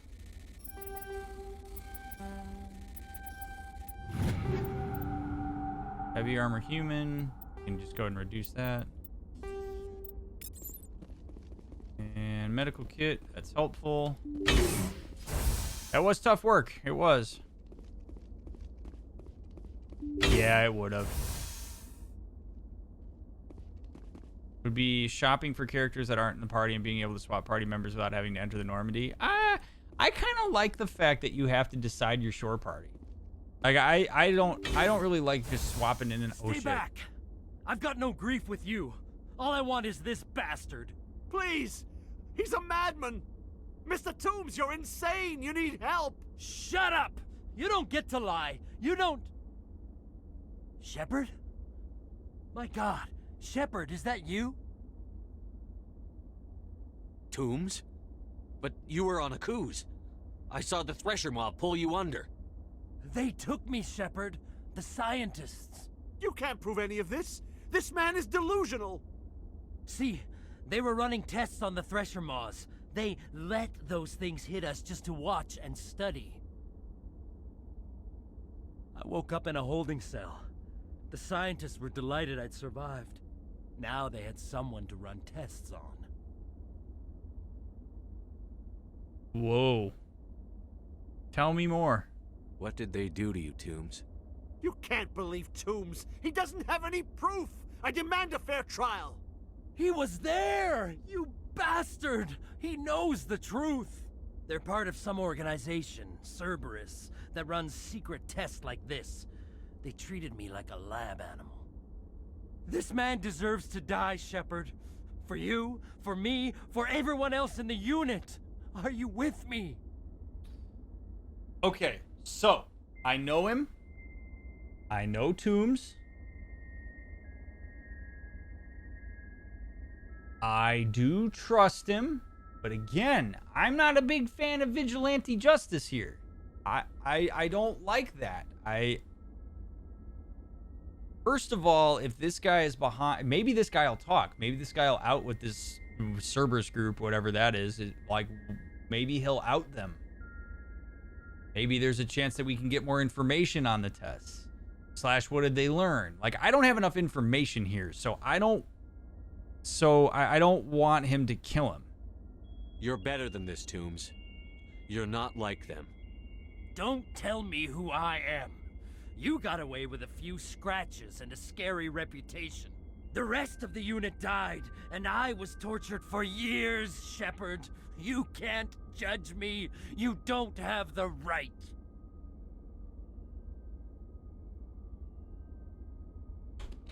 He has a point.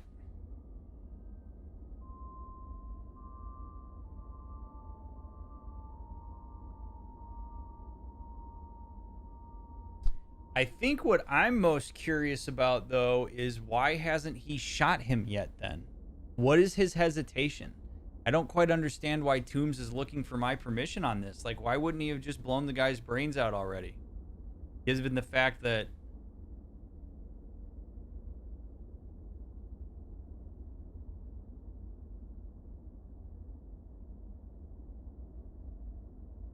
I mean, not that it matters, I guess. It's just it's obvious that he's... Damn, you're beautiful.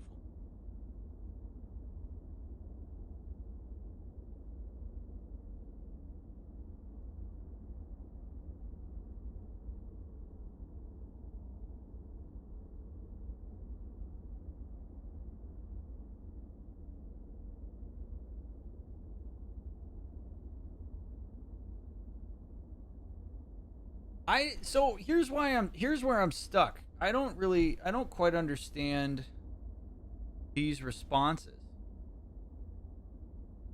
I mean, I couldn't help him. I thought he died. He got taken under by a thresher maw. That thing has completely effed us up every time we run into one. I couldn't help, man.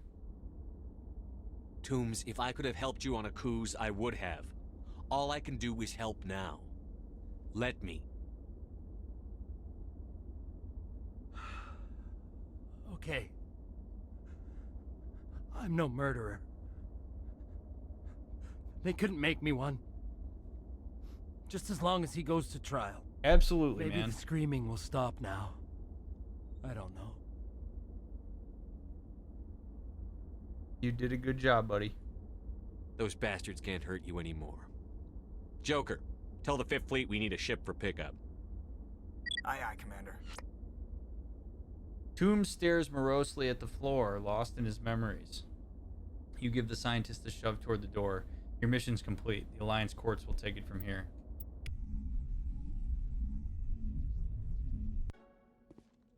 The thing is, we don't know that he's a murderer. I mean, we could assume that he is, right? Like, I believe Toombs. I believe that they did these things, but this Cerberus organization, this isn't the first time that Cerberus has been mentioned.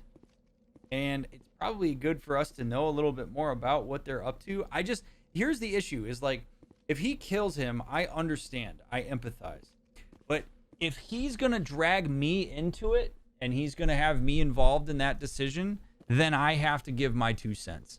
If I had walked in there and he said, Shepard, you should turn around and leave, and then he killed him, okay, whatever. But he brought me in on this. So as far as I'm concerned, if we can use this as a chance for that guy to get locked up and see that what he did isn't okay, and that people like me will find people like him and F him up, maybe it'll be a deterrent, but maybe we'll get to learn some things.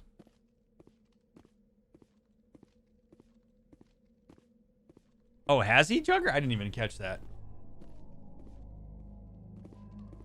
It also took him a hot second to recognize me. Yeah, I mean, if he's... I trust him, but I also don't. And I'm not in a position to make rash decisions like that. Like I say, I can understand why he would make that decision, why he wants that guy dead. But I do think that there might be something to him watching that guy meet justice. And hopefully he does. I don't know enough about the Council and the Alliance courts to know. Yeah, we turned him in, Ellie.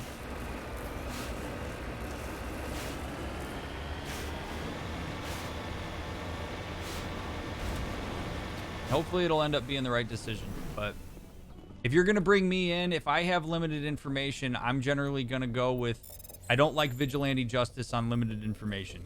If we had the facts, if we had all the info in the position that I'm in, then I'm a little bit more open to the vigilantiness. Oh my God. Wow. Come on, Ryan.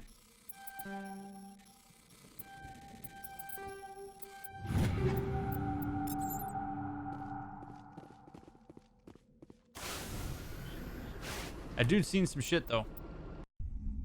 Very obviously. Message coming in. Patching it through. I reviewed your report on the situation, Commander. I'm glad to see you were able to take Dr. Wayne in alive. Now we can put him on trial and get some answers. Corporal Toombs seems to have found some closure, and hopefully with therapy, he'll have a normal life again someday. I hope this helped you find some peace, Commander. Thank you. Fifth Fleet out.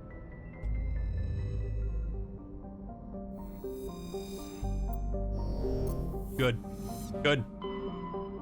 That's exactly what you want. All right. Newton's done. Herschel's done. Kepler Verge done. Let's check our journal here.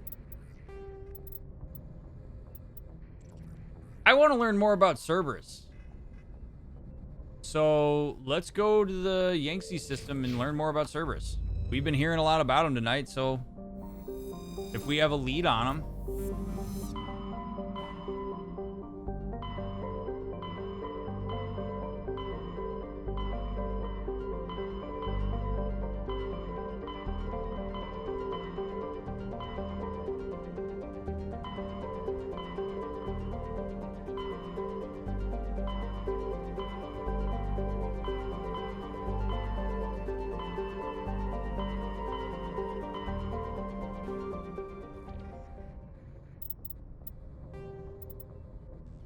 Oh, Attican Traverse. Okay.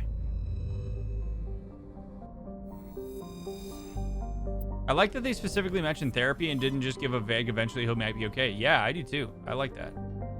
I'm a sole survivor, Ammo. Attican Traverse. Where are you?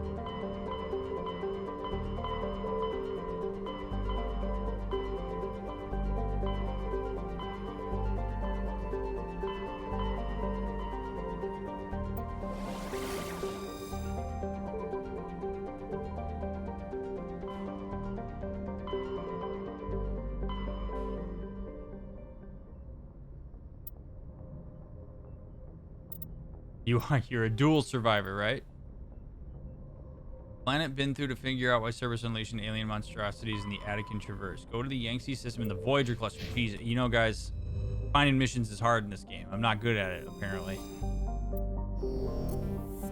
Jeez. Voyager cluster.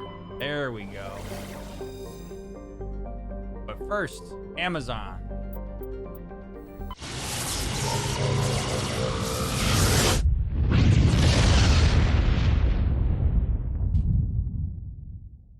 Commander, incoming signal from 5th Fleet HQ on the Citadel. Commander Shepard, something uncomfortable has just come up.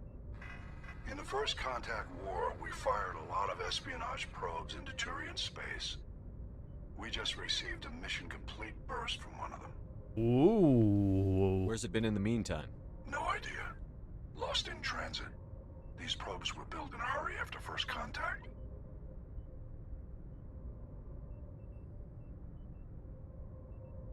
So what? What are you trying to get at? And this is a problem, why? When these probes were launched, we didn't have any idea who we were fighting. We didn't want to risk aliens examining our technology. The probe has a demo nuke built in. A 20-kiloton tactical fusion warhead. About equal to the bomb dropped on Hiroshima back in the 20th. If somebody finds that probe, tampers with it, you don't need me to finish, Commander.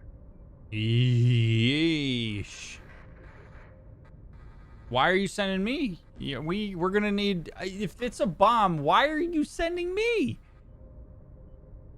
Just because I saved Eden Prime doesn't make me an expert on nuclear munitions. I know. I wouldn't ask if it wasn't important. These probes have been classified for 26 years.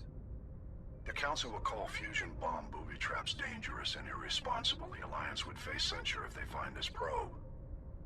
I'm asking you because the Normandy can get on site quickly and quietly. It's in the Voyager cluster. Why? It's in the Voyager cluster. That's the opposite side of the Alliance from Turian space. How did it get there? I don't know. It's possible someone recovered it safely and brought it there. It's also possible it got very badly lost. It could have been wandering the relay network since the war. We'll get on it immediately, Admiral. And we'll be discreet. I appreciate that, Commander. Good luck. Fifth Fleet out.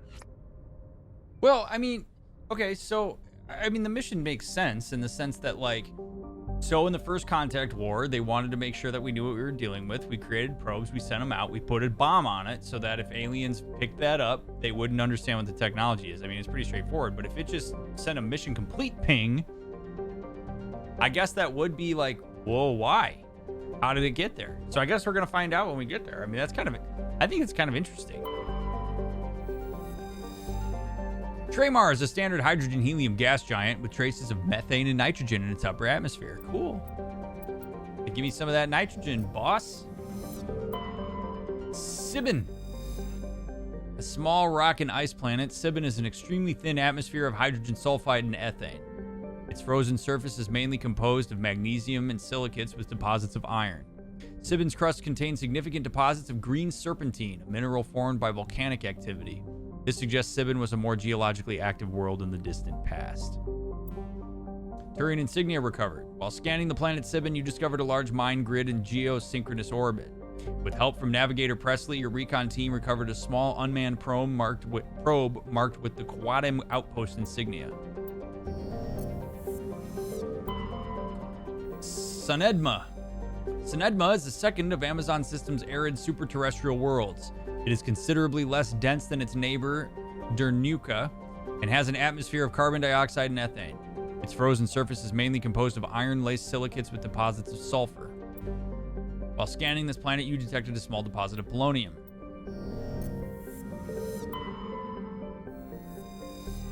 Dernuka. Dernuka is an enormous terrestrial world, nearly twice the size of Earth. Its environment is similar to that of Mars, arid and a mix of craggy basalt highlands and sand-scoured deserts of iron-laced silicate dust.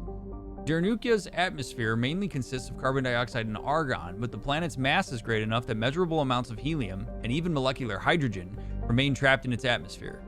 The planet's gravity well is deep enough that it has collected nearly a dozen small satellites, most captured asteroids. Its surface is scarred by many large impact craters, marking the final resting place of other captured asteroids. There's nothing there for us to explore. Agabinium. Agabinium is a small terrestrial world with an extremely thin atmosphere of carbon dioxide and krypton. Though the atmosphere has sufficient mass to maintain a much thicker atmosphere, much of it has been blasted away. The red giant Amazon is a long-period variable star, currently at the nadir of 16-year cycle. At peak, its energy output doubles, lashing Agabinium with intense heat and radiation. The crust is mainly composed of aluminum with deposits of tin. Much of the surface is coated with fine silicate dust, which easily penetrates the smallest cracks to foul machinery. Let's land.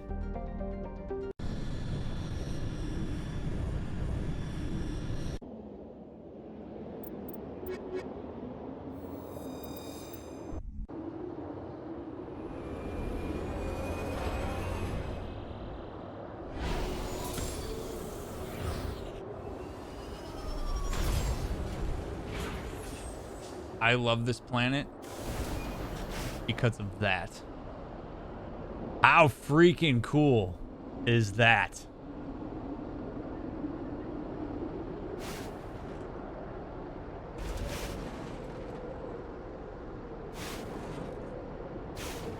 That's so badass.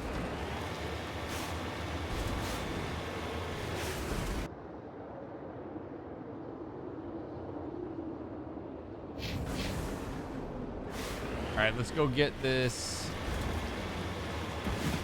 chunk of whatever. Dr. Salion, so we ran into him. We tried to talk to him. We were going to take him into custody, and then he ran away, and we had to shoot him. That's what happened, unfortunately. Come on. There we go. Nice job.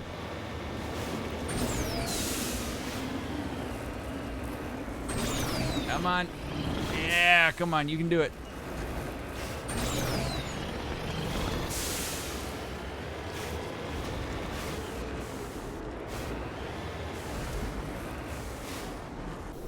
It is Bladester. It's excellent.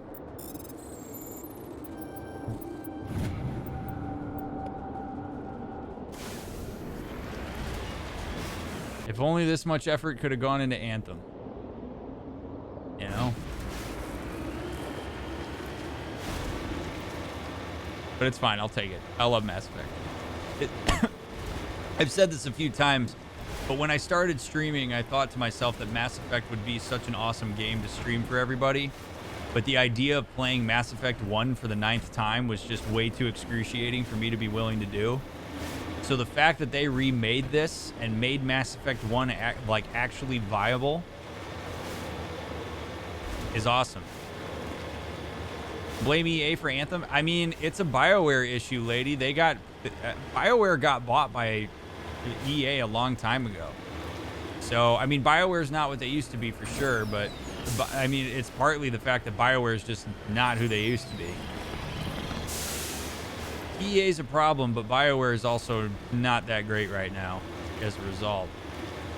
I can't remember the last thing BioWare put out that I was like super happy about other than this, but this is a remake of games that are, you know, anywhere between 14 to 7 years old.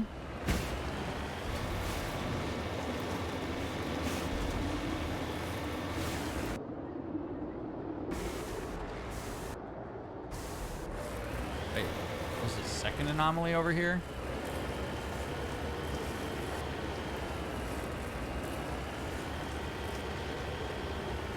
But yeah, I would agree with that, lady. Like, I mean, EA obviously has had an influence on them. What do we have down here? I see a corpse.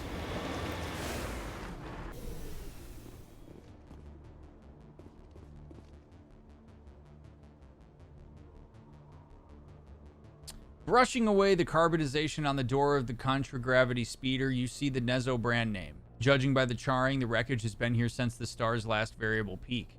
The corpse is wearing the remains of an expensive suit and what appear to be melted antique aviator goggles. Okay.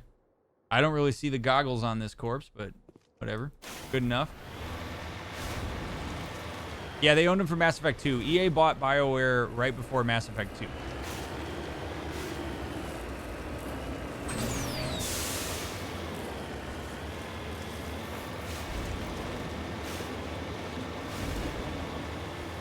Yeah, Andromeda's been hard for me, Munchie. I've never been able to get through it. Oh, melted goggles. Okay, that makes more sense.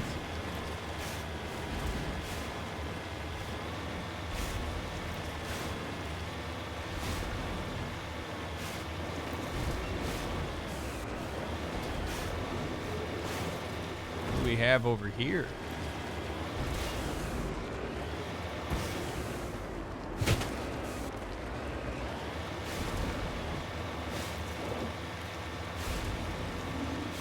What's up, Coder? You have not missed anything big in the story. I've been doing side missions tonight. Tonight's a short stream, so I didn't want to start anything major. So we've just been knocking out some side missions. We took care of a VI on the moon. We did Garrus's side quest where we found that doctor that was harvesting organs.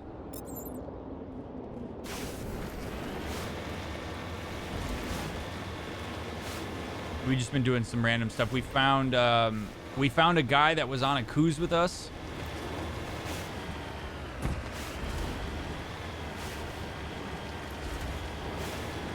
Yeah, me too, Ammo, because I like wearing the N7 stuff.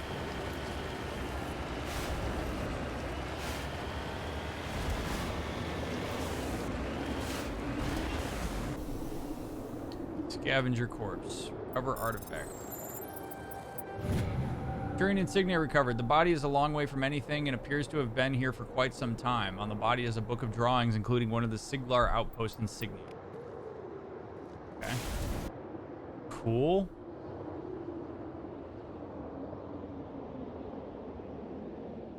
I assume, I don't think we didn't go to the Alliance homing beacon yet. I don't think.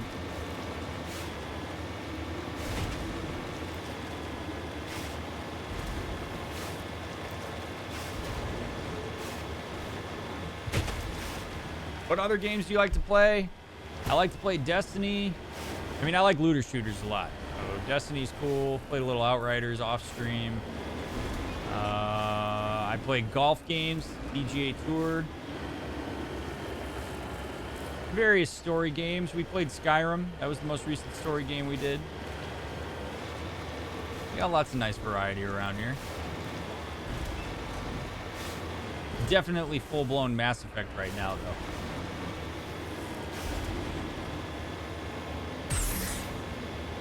Ooh, here we go.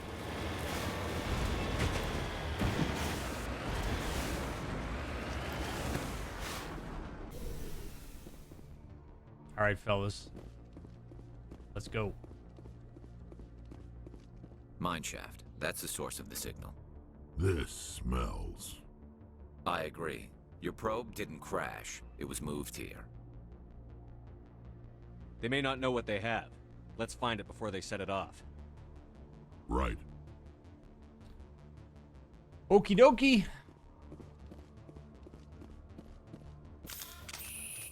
Chat. What do you think's in here? What do you think we're about to run into before we go in? Who do you think took it? If you know the answer, don't answer. If you don't know, if you haven't played this before, speculate. Let's go. Geth, maybe a hostage situation. Brownies. So what was leading up to this is there was a probe. So the Systems Alliance military sent out a series of probes during the First Contact War.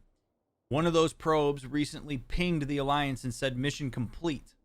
They tracked that to the Voyager cluster. They're afraid that it's going to set off a bomb. Basically, it's got an atomic bomb similar to the bombs that were dropped on Hiroshima. And we're afraid that that's going to get set off and cause a whole nasty chain of events for humanity. So we were sent in here to go in and check out and see what's happening. Maybe some of those mean robots the moon had. Geth. So we got a couple Geth estimates. Interesting. All right, well, let's find out. Another member of your crew that lived? That'd be kind of cool.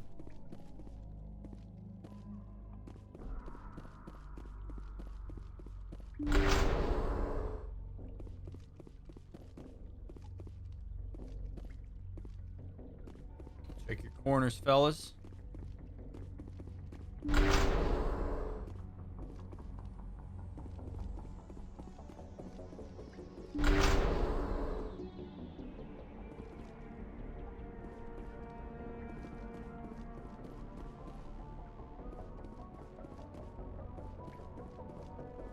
Don't see anybody. Although this doesn't look good. I wonder if that's the probe.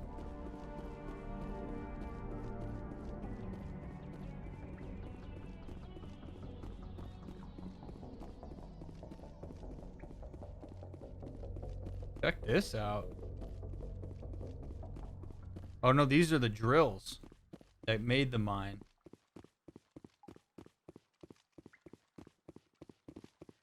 It is very quiet.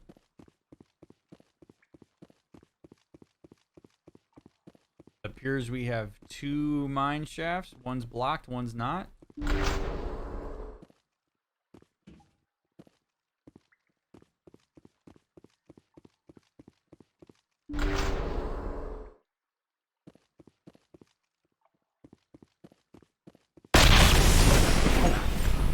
That was a Oh, holy shit, that just Someone scared the shit out of me. just screwed us. Oh my god. Shepard, at last.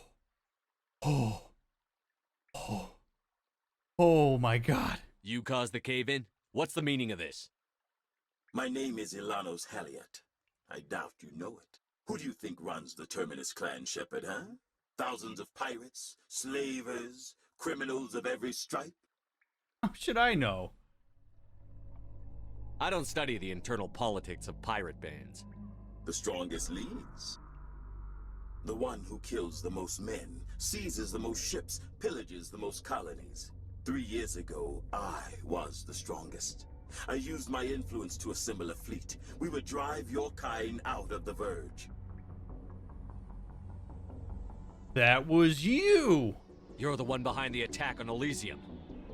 I was the motivator, the instigator, the one who promised glory and riches for sacking the largest human colony in the cluster. The one blamed when it failed. Failed! I was ruined when your kind held against the Blitz. What better way to recover my reputation than by eliminating the first human Spectre?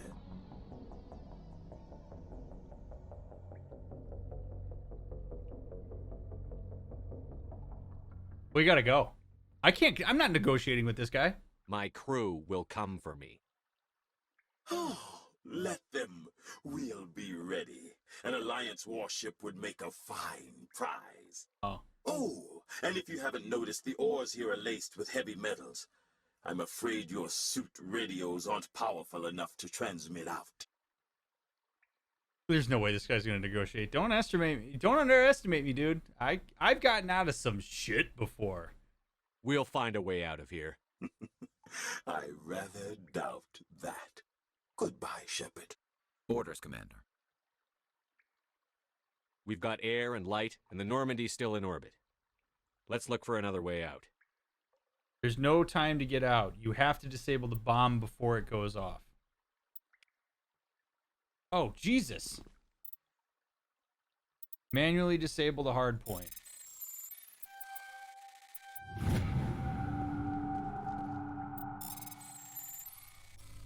Oh my gosh. Oh God, bomb squad, bomb squad! Bomb squad! Come on, Shepard! Thank God the timer doesn't go while this goes.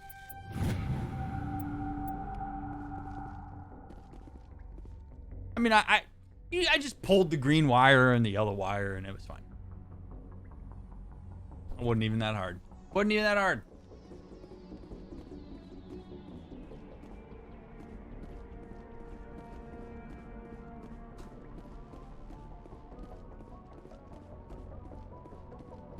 Just call me Bomb Guy Shepard, all right? Dr. Bomb Guy. I'd say that's some MacGyver shit. I mean, I don't even know that it's that. Yeah, MacGyver. Let's not insult MacGyver, okay? That wasn't even hard. That was basically like if we walked up to the bomb and it had a button on it that said disable bomb. Boop. Like, seriously, that is exactly how that felt, I know. Yeah. You know what really sucks? You know what really sucks? We have to go walk to the freaking Mako.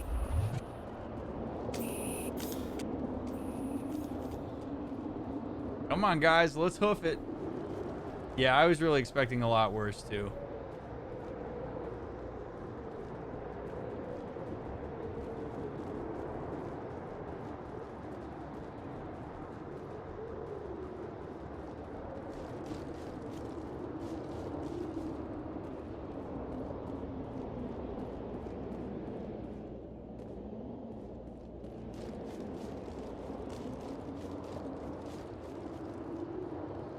Gotta get back. Just call it over like a Tesla. Does that really work? You can call Teslas over?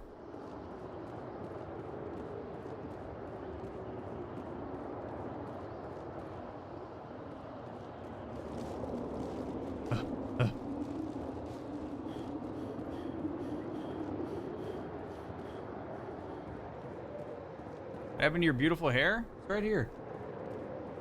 I love how I wear a headband and everybody like freaks out that I somehow cut my hair. Oh shit.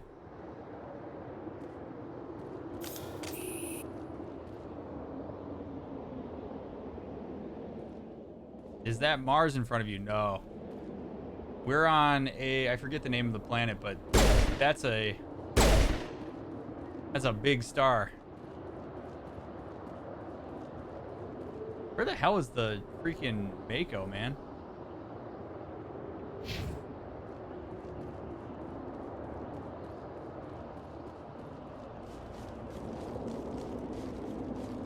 Hey, there it is. Oh, there we go. Okay, so if I had just walked forward, I would have seen it.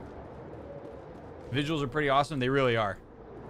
And just seriously, chat, if you guys think If you guys think Mass Effect 1 is pretty, just you wait until we get to Mass Effect 2 and 3. Just you wait.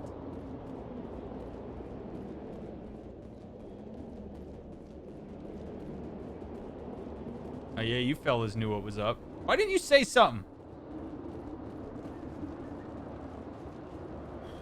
It is a red giant sun. Oh, great. Okay, well, this is fun. This is great. So come on, get to the Mako. Get to the Mako. We're not fighting him on foot. No, get to the Mako. Get to the Mako. No, no, run! Put your barrier on. Get to the Mako.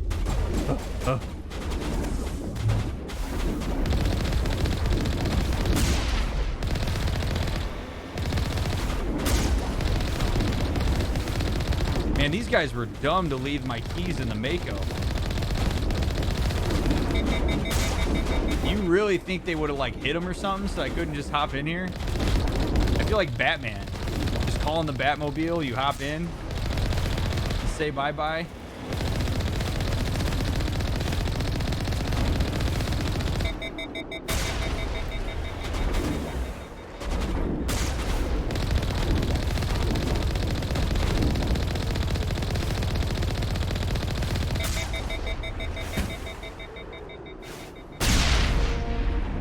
Elliot went through a lot of trouble to draw you here. A pity it ended like this, for him at least.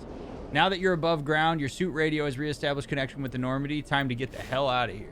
Amen, man. Let's go. What's up, Pie Pie?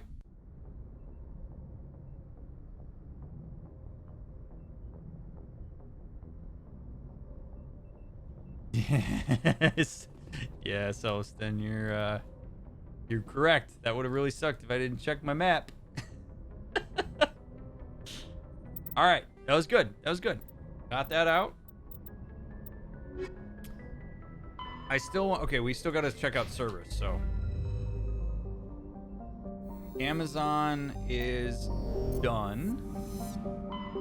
Now we go to Yangtze.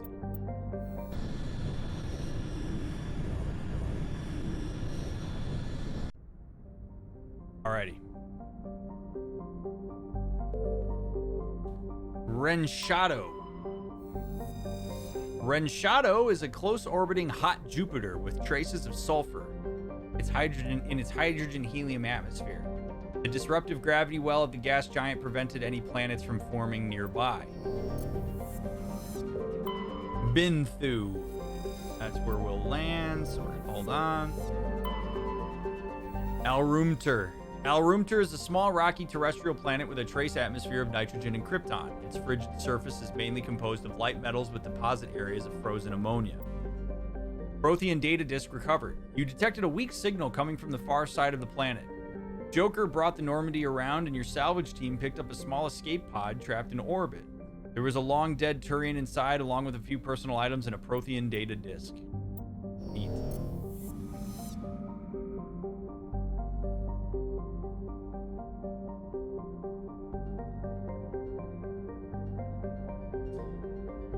Let's see.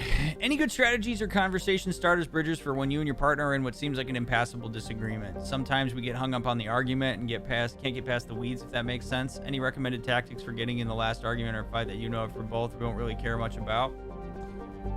So I think what you do in that situation, friend, is you shift the narrative from me versus you to us versus a problem. So what is it that the two of us are struggling with together? And how can we come together to get through that? Sometimes it's arguing. Sometimes it's literally like it's us versus the argument. It's us versus a disagreement, or it's us versus the content of that argument. But I think it's very important for couples to shift that narrative over from me versus you, where we have these opposing arguments, to it's us versus something. I think the other really important thing to do is to remember that validation doesn't equal agreement. You do not have to agree with a person's position in order to validate where they're coming from and what their emotional experience is. I think those two things in general are going to be really helpful in a situation like that.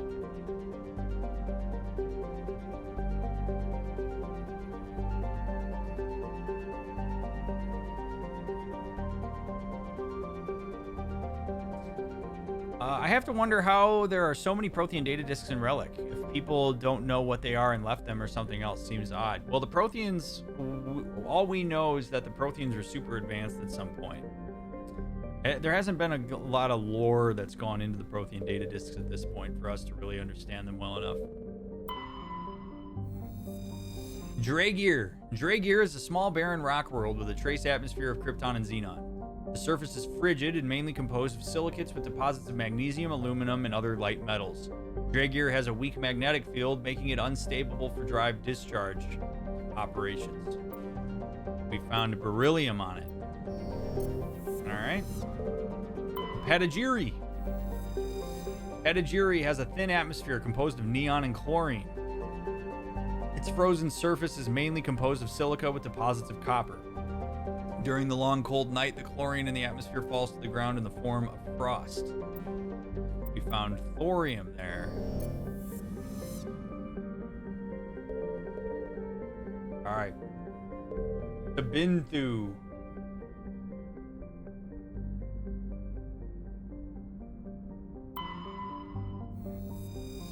Binthu has an atmosphere of carbon dioxide with a permanent haze of toxic chlorine and clouds of sulfur dioxide that periodically drop torrents of acidic rain on the surface.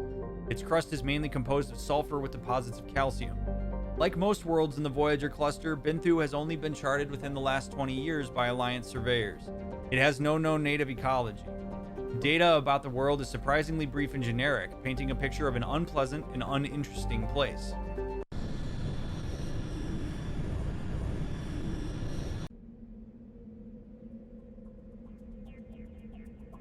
How do you define self-love and self-care? What does self-love mean to you? I tend to struggle with self-love a lot for myself, and I'm slowly recognizing this in the past month or so that I need to put myself first. So self-care is doing anything that is going to allow you to get some energy back in your life, or is anything that you can engage in that you enjoy. Basically fills your cup.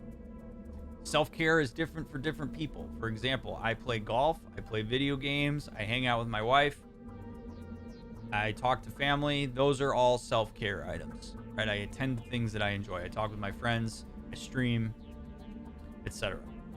Self-love is an acknowledgement that I am a person that is worthy of love, validation, acknowledgement, and admiration. That I bring something to the world. It's not a competition. There is something you bring and that you matter. And it's a recognition of that. I matter. And as a result, I deserve to be surrounded by people who confirm that for me, people who prop me up, people who support me. And I deserve to do things, and I'm going to make time to do things that are in my best interest. And also take into account the interest of others. But ultimately, self-love, like love starts with the self. Sometimes when people struggle to love themselves, they will seek it externally. They will look for other people to validate that love or try to fill that void. And I tend to try to move people away from that because you want the love and admiration of others to be a confirmation of something that you're already saying to yourself. A lot of times when people struggle with self-love, it's because they learned from caretakers or from people in their environment as they were growing up, whether passively or actively, that they don't matter, that they're not worthy of love. And just because you learn that from others doesn't mean it's true. And as an adult, you have the opportunity to reauthor that narrative and do the things that show yourself love so that other people can confirm that you are indeed worthy of love. I hope that makes sense. Hey, Dr. Mick, I've been watching through your Alien Isolation playthrough while I study for finals. I'm up super late and studying, but it's cool seeing you live. Well, what's up, Ed? We've got all the rest of those are finally on YouTube, so I'm going to be releasing, I think, 2 more on Saturday. So you got more coming your way if you're caught up. I'm actually going to take Liara on this and Garrus.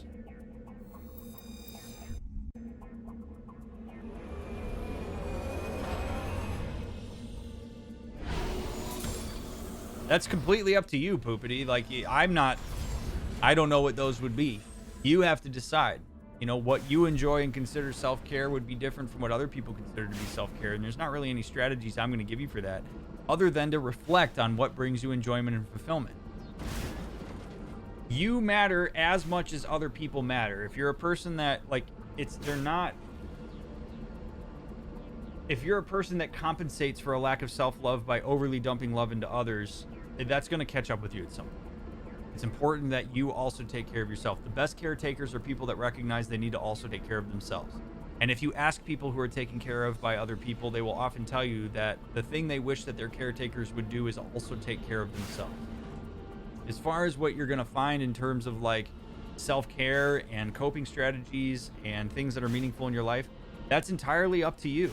That's not for anybody else to define for you. It's for you to do that search. And that takes work for some people. It takes exploration. It takes some distress tolerance. It's not easy. For some people, interests and intrigue fall into their lap. For other people, they have to seek it out a little bit more. But it's a very hard one for me to answer. I generally ask people to do the exercise of, if you saw yourself as a 5-year-old child and that child was struggling or crying or anxious, how would you interact with that kid if you saw that? Start doing that to yourself, because you're just a big kid. How do you learn to take care of yourself in the middle of placing your value in other people? Well, first you have to stop placing all of your value in other people. I mean, really, that's a huge burden to put on other people, and it's generally not healthy to do that. If you become reliant on other people for your own self-worth, it's a moving target, because people have to worry about themselves too. So it's refocusing on yourself, that may be at the expense of some of those relationships that have learned that you're going to overly invest in them, but you matter too. You get to decide where you put your energy. You don't have to put yourself in other people. And if you spread yourself too thin into other people, it's going to be hard to form an identity, because it's placed in other people, and people are variable. They have their own agendas. They have their own things that they're worried about. So you got to look inward. You got to ask yourself, what are patterns in my behavior? What are patterns in the way that I perceive the world? How did I learn to do this? Why did I learn to do this? And that's the kind of thing that a therapist can really help with when the time comes, if that's something that you find to be very difficult.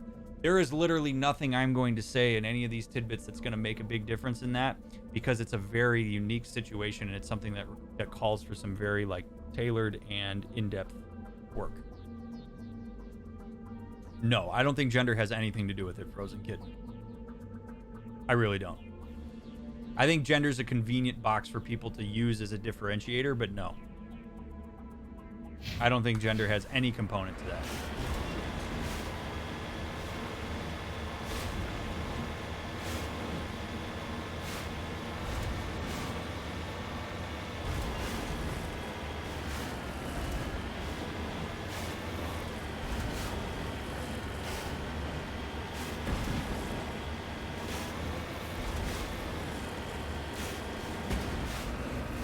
These are good questions, fam.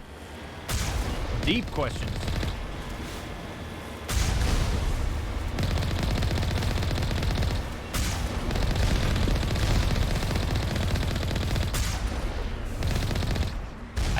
I think something that's very important for people to know and understand and come to terms with is that self-work is hard. The whole idea of self is very complex. And in a lot of ways, working on self in therapy is quite intrusive, in the sense that it requires a lot of work. It's very abstract. It requires a lot of discomfort. It requires unlearning certain things. So if we're going to embark on the journey of talking about self and self-love and self-compassion and all these things, you got to recognize that that is not always an easy thing to do. And the suggestion that it is easy to do is really not a fair expectation. Self-work takes time. It requires unlearning a lot of not great things that you may have learned growing up.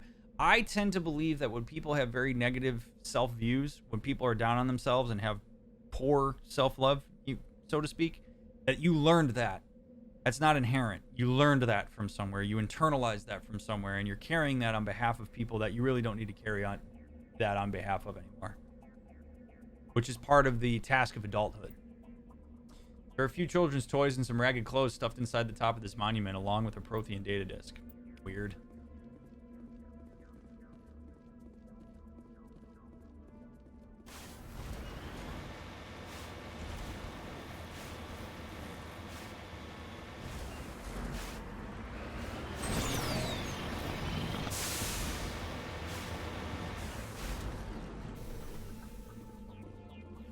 All right, let's see what Cerberus is up to. See if we can learn a little bit more about them.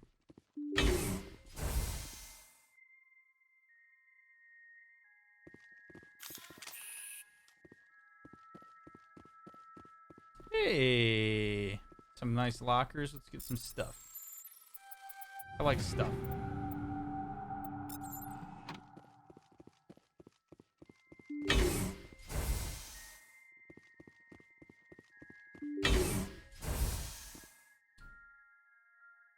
What?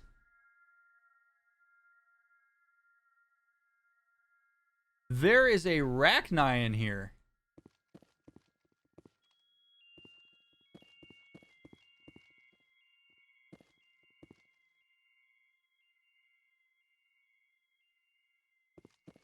That doesn't make any sense. Why on earth would there be a Rachni in here?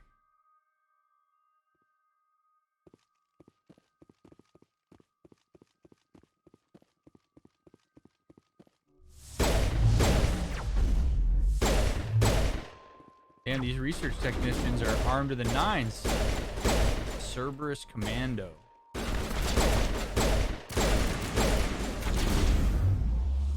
Why on earth would Cerberus be doing stuff with the Rachni? Oh my god, these guys are super strong with biotics. That doesn't happen again. Singularity.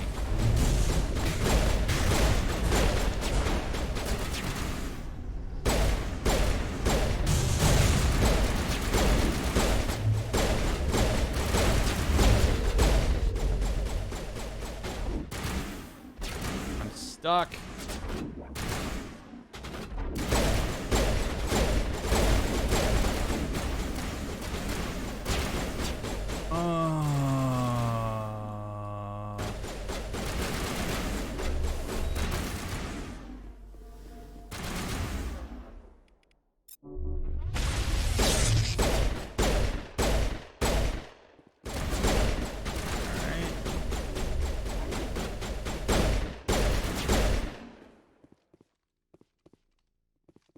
All right, I think we're clear.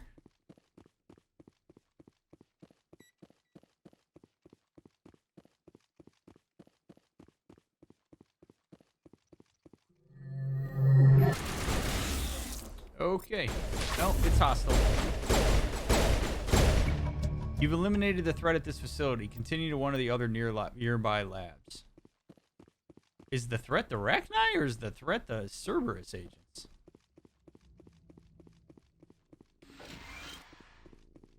Looks like Cerberus has other bases on this world, Shepard. Just lead the way.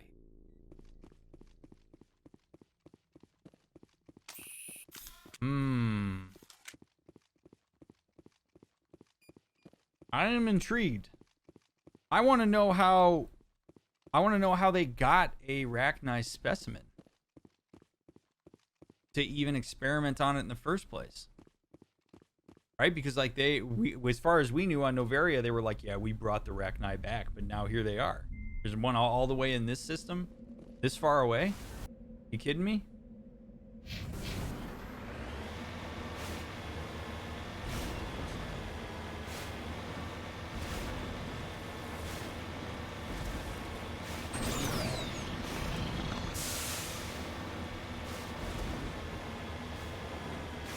You probably got one from Batty McEvil. Perhaps. Aren't those supposed to be extinct except the Queen? Yeah, that's what I thought, Ellie. That's the thing. That's why I'm so surprised by this.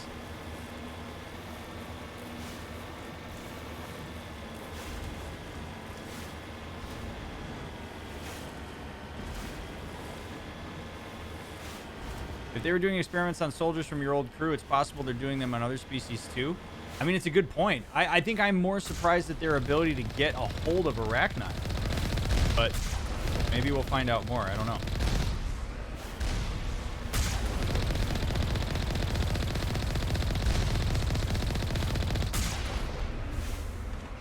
All right. And that moon over that peak is super cool. I'm on my way. All right, let's save. Let's go see what's in here. Nice, D. I'm glad you did too then. Sounds like Cerberus is a big organization. We don't know a ton about them. I mean, they basically made it sound like it was some sort of like human interest group. But we have heard about them enough that I think it's easy to imagine that maybe they are big. Oh, look at this. Now we got husks. All right, so yeah, they're definitely doing some research here.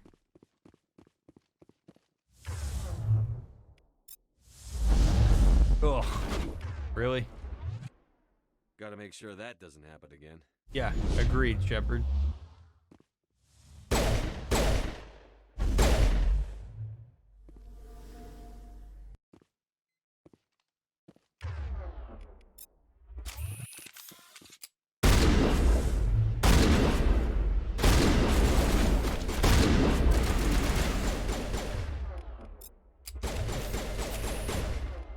Have you played with photo mode yet? I have not. I did see that, though, that's something that you can do.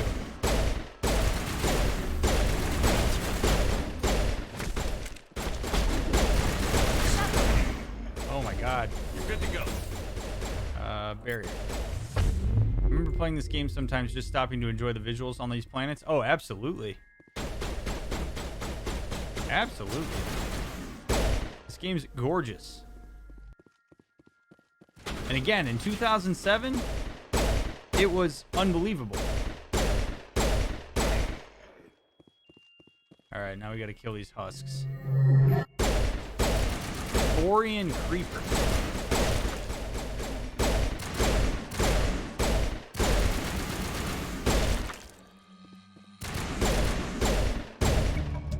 There was no sign of Kahoku among the creeper corpses. He must be at one of the other labs in the area. I wonder what horrors Cerberus will have waiting for us at the next base. Yeah, me too, Liara. You remember the texture popping in 07? Do I ever?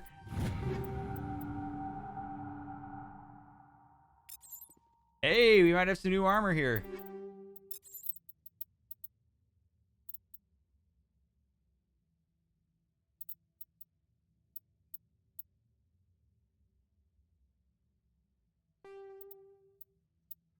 Hey.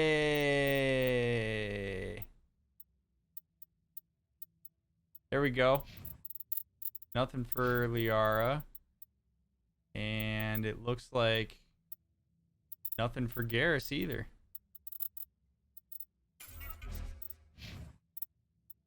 Squad. Oh, I got 4 points to use. Good. Let's go.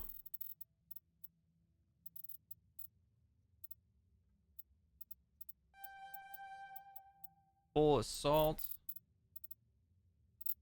And Liara, let's go full throw.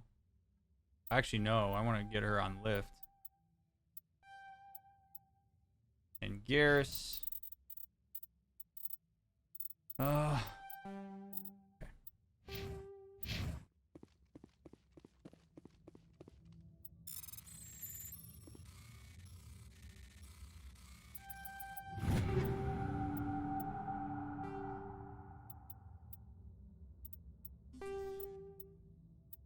Omni gel for those.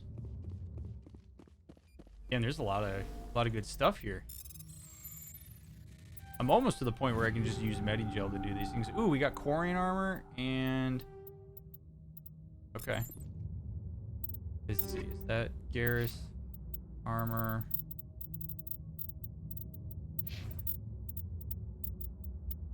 Ooh. Better biotic amp. Okay. Good. Let's get out of here. I like my new red digs. I think I look nice. What do you think, chat? Your boy looking sexy in red? Do you approve, Ellie? Is this better? You touched on this a bit the other night, but how do you cope with thinking you're the inferior in some way? All my life, I've had things that I've loved stolen from me by my sister. She's outshined me in just about everything I've tried. Growing up, she got all the attention, praise, and comfort. My parents were always too busy taking care of her to pay attention to me, and that seriously affected me to this day. Honey, I don't know that there's much I can add to what I said the other night. Thinking that you're inferior is a narrative that a person chooses to engage in. It's a judgment that, frankly, you choose to create for yourself. Life is not a competition. I think it's important to look at one's accomplishments. It's okay to look at them relative to other people, but if comparison is leading to significant distress, particularly for something that's not vital, then I think comparison is really poisonous. Probably not something that a person should want to continue to engage in. The thing is, like, it may be that looking at things in context and recognizing that just because it was one way doesn't mean that it has to continue that way. Maybe it means telling people what your experience is. Maybe it means distancing yourself from those people. But I do think it's important for a person to take responsibility for the comparisons they're making between themselves and others, especially in adulthood. I have an unanswered question wall of text about 6 minutes ago. You probably saw it, but pointing to it in case you didn't. I do not see it. Poopity. It might have been too long.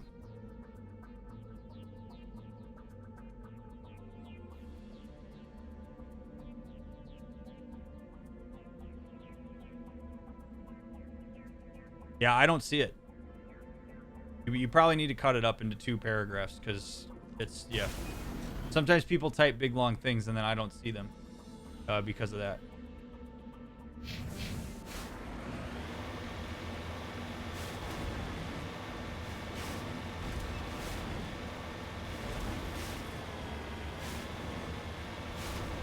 I'm glad you like it more than the camo, Ellie. That makes me feel good.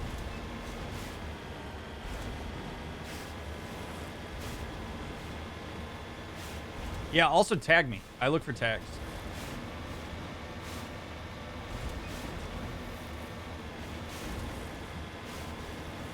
Otherwise, because with this many people in here, I generally assume that you guys are all just talking to each other. And that if you need to say something to me, that you'll tag me. Cover me. Cover you from what? This is just a palladium deposit, my dude. It's not gonna get you.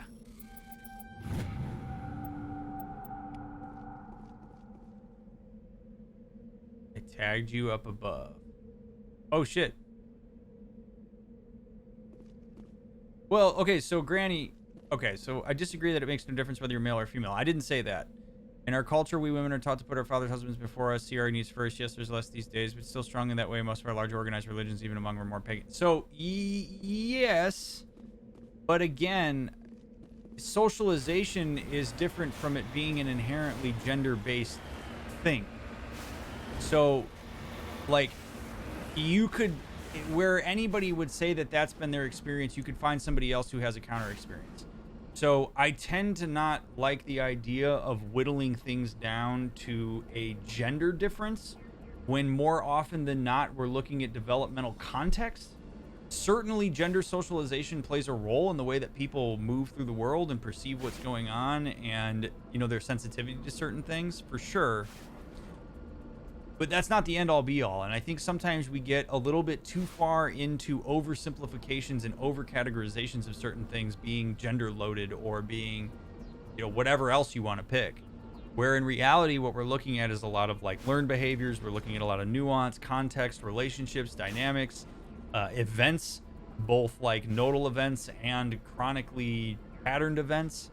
So I think my aversion to going so far as to whittling it down and saying, yes, women are more this than men, or men are more this, or non-binary, like, when we get into those kinds of conversations, we take out the nuance that I think is required to have really good, sophisticated conversations about that kind of stuff. So I'm not saying gender doesn't matter. Gender absolutely matters, but I don't like making gender generalizations as it relates to stuff like that, because I've found too often in my job and just in general that does more harm than good.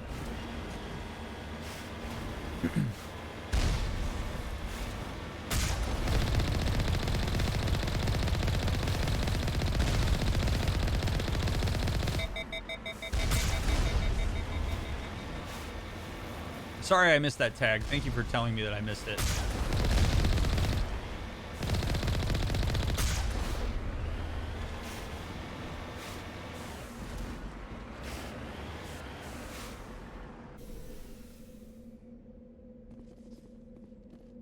All right, let's see what else Cerberus is up to.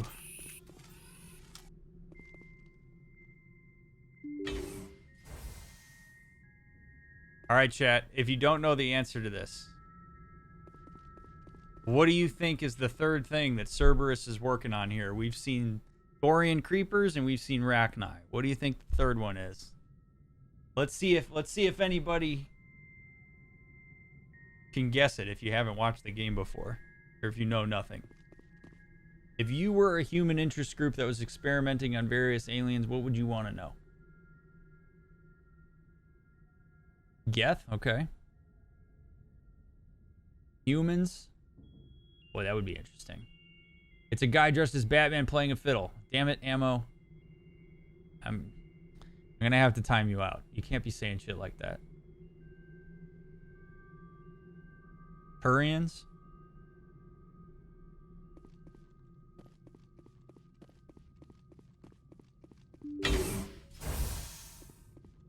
I agree with Ammo. I mean, Ammo just gave it away, so that's, I mean, so much for me asking that question.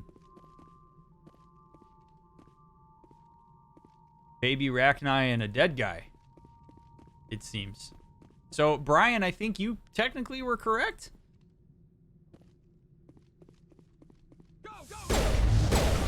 God damn it. Won't get me next time. And getting hit by biotics is awful.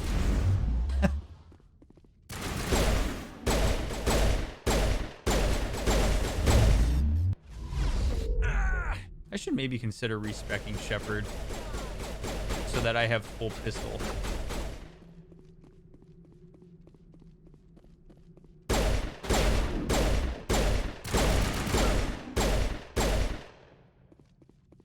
Were headshots a thing in the original Mass Effect? I can't remember.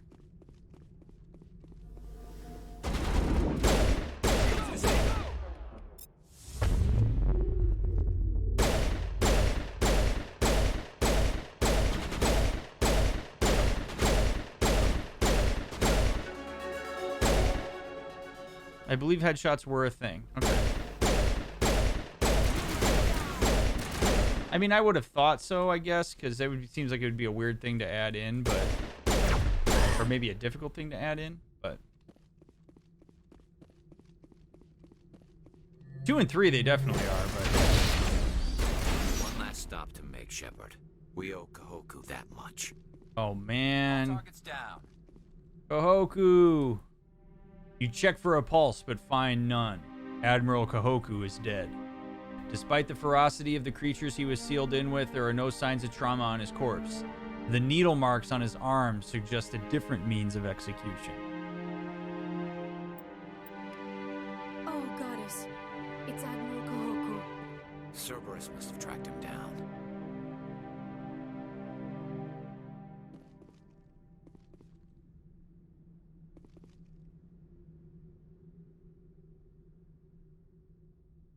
Yeah, so honey, that's where it really gets into working with somebody who can help you work through those intrusive thoughts and reauthor the narrative and cement it.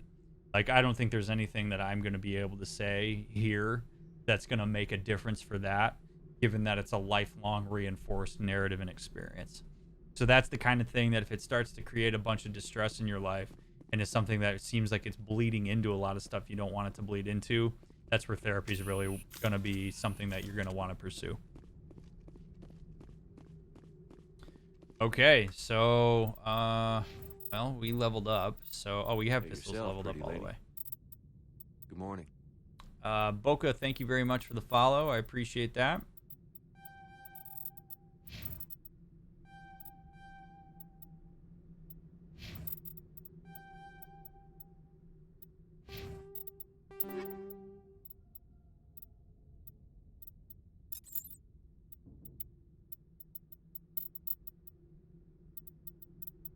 Alright, clear this inventory.